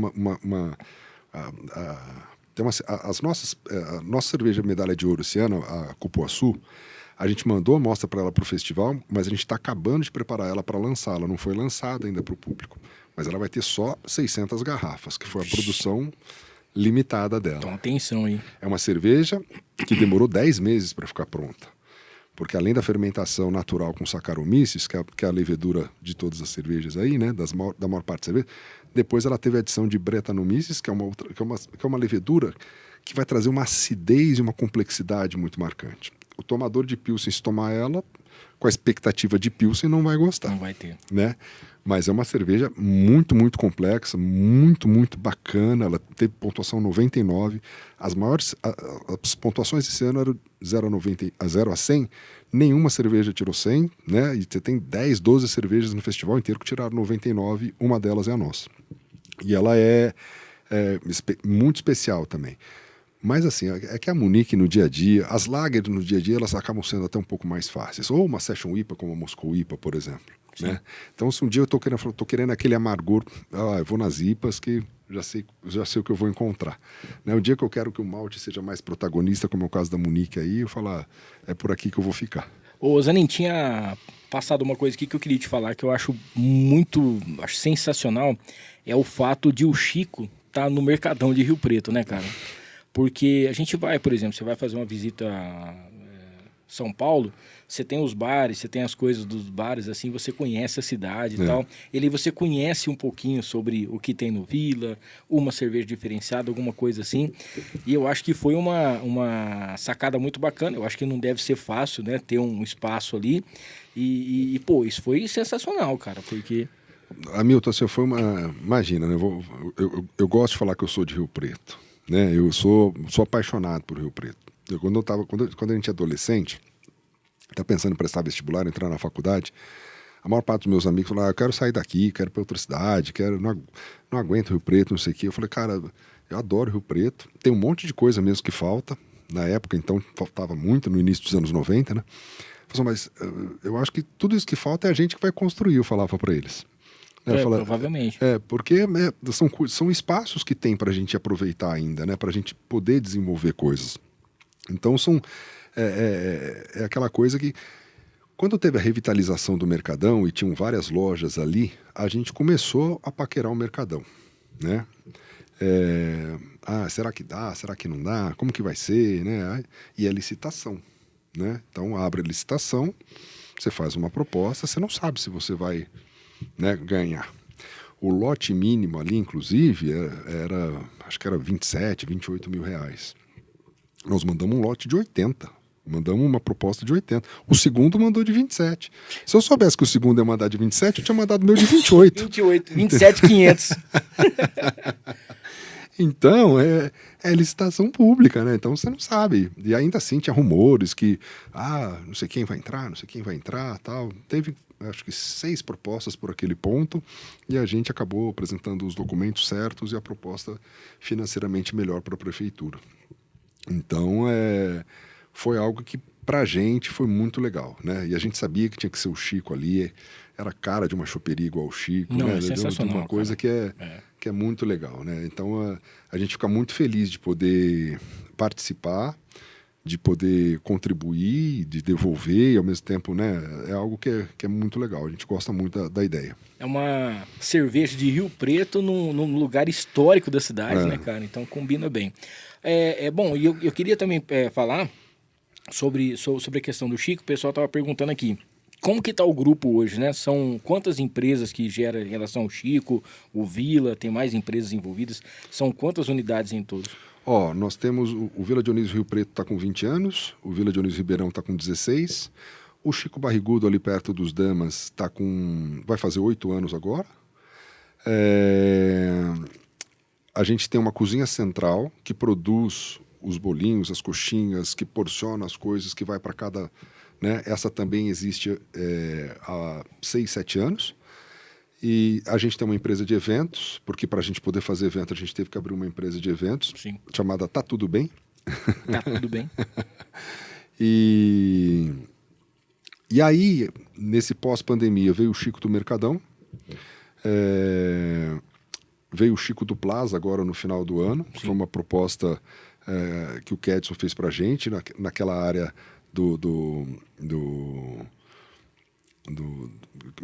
um corredor do Plaza ali que foi feito para arquitetura, decoração, paisagismo. São várias lojas ali e eles queriam uma choperia de referência para colocar lá. E tem funcionado bem, é bem legal. E assim, a gente tem o Estação Vila Dionísio, que é uma lojinha pequena do Vila, de galeria, ali em frente ao Village Mall. Uhum.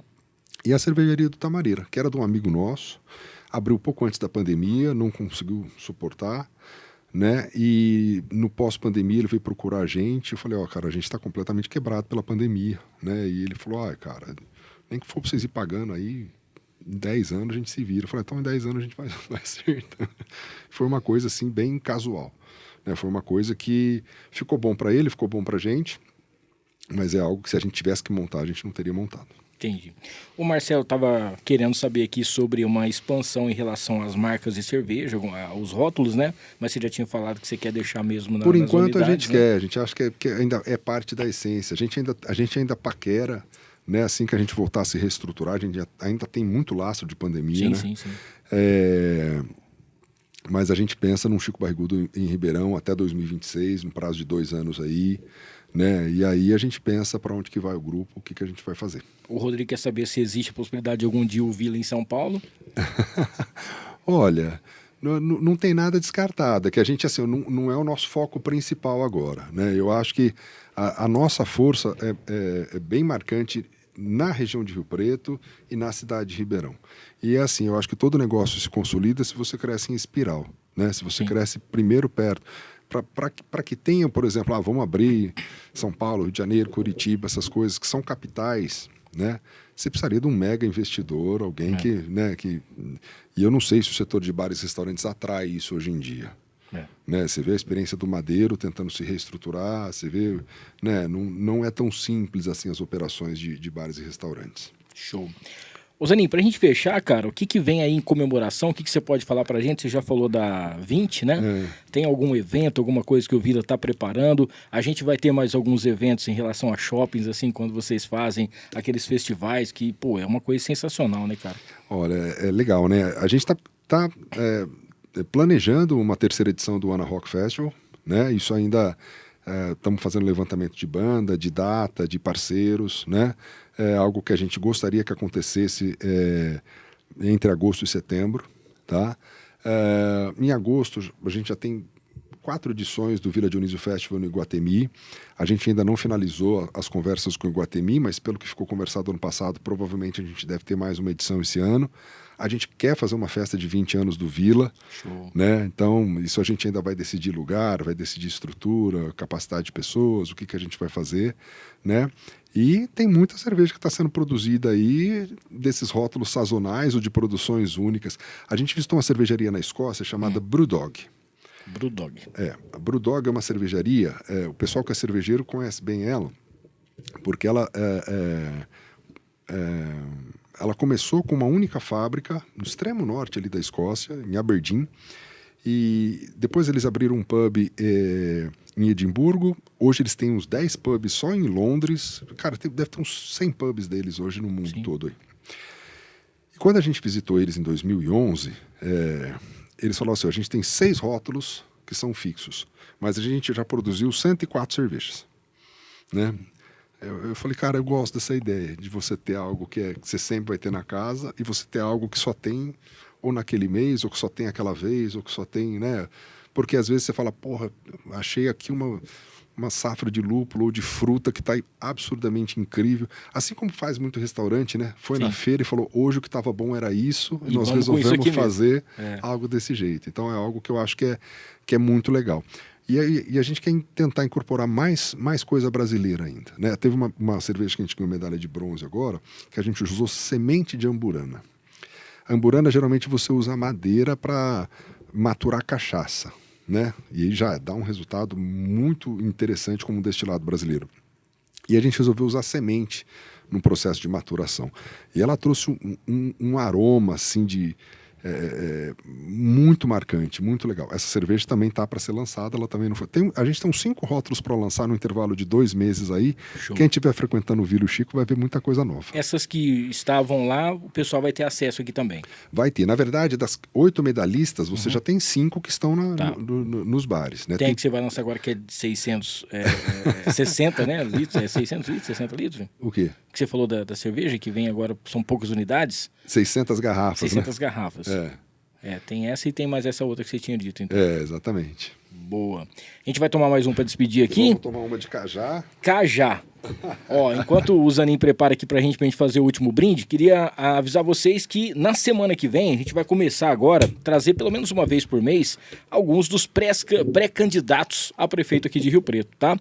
No dia 11, próxima quinta-feira, vamos ter o Itamar Borges, tá bom? No dia 18, vamos ter o Evandro Tatu, que tá viajando agora, ele vai viajar pra Espanha e ele vai estar fazendo algumas coisas por lá também, ele vai estar contando um pouco da sua história, que é um cara sensacional e diz que além de ser um tatuador realista, ele é um blogueiro quebrado. Então a gente vai estar trocando uma ideia com ele. E no dia 25, para fechar o mês de abril, vamos ter a presença do Paulo Emílio, que vai contar as novidades também do Rio Preto Country Bus, tá bom? Mas você pode ir direto lá no @noarcomhamilton para você saber as novidades. Não esqueça de se inscrever no canal, ativar as notificações e deixar o seu like para a galera poder conferir, tá bom? Aproveita também, segue lá o @ da produtora Filmix para você saber das novidades. A gente vai estar sempre junto com a gente aqui, fazendo muita coisa boa ainda em 2024, tá bom? Zanin, essa é a de cajá. É uma cerveja que ela... a gente cajá comigo? Caja comigo. Caja comigo. Ó, vamos fazer um brinde então aqui ao Vila. Obrigado, vida longa aí a você, aos sócios, aos amigos que desde sempre... Misericórdia.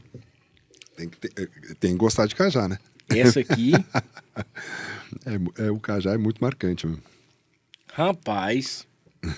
Esquece, só vai ter dessa agora lá em casa. Hã? Que é isso? Essa aqui é da música em Bucajá? Não tem nada a ver, né? Mas a gente fez uma de umbu também, só que ela vai demorar. Bucajá. Cara, sucesso. Obrigado por você ter vindo aqui. Muito obrigado. Perto do evento dos 20 anos, me dá um toque, volta aqui, traz o sócio pra gente poder trocar uma ideia, bater um papo, pra poder comemorar realmente os 20 anos aqui do Vila. Obrigado por você não desistir, né? De rock, de música boa, de coisas boas.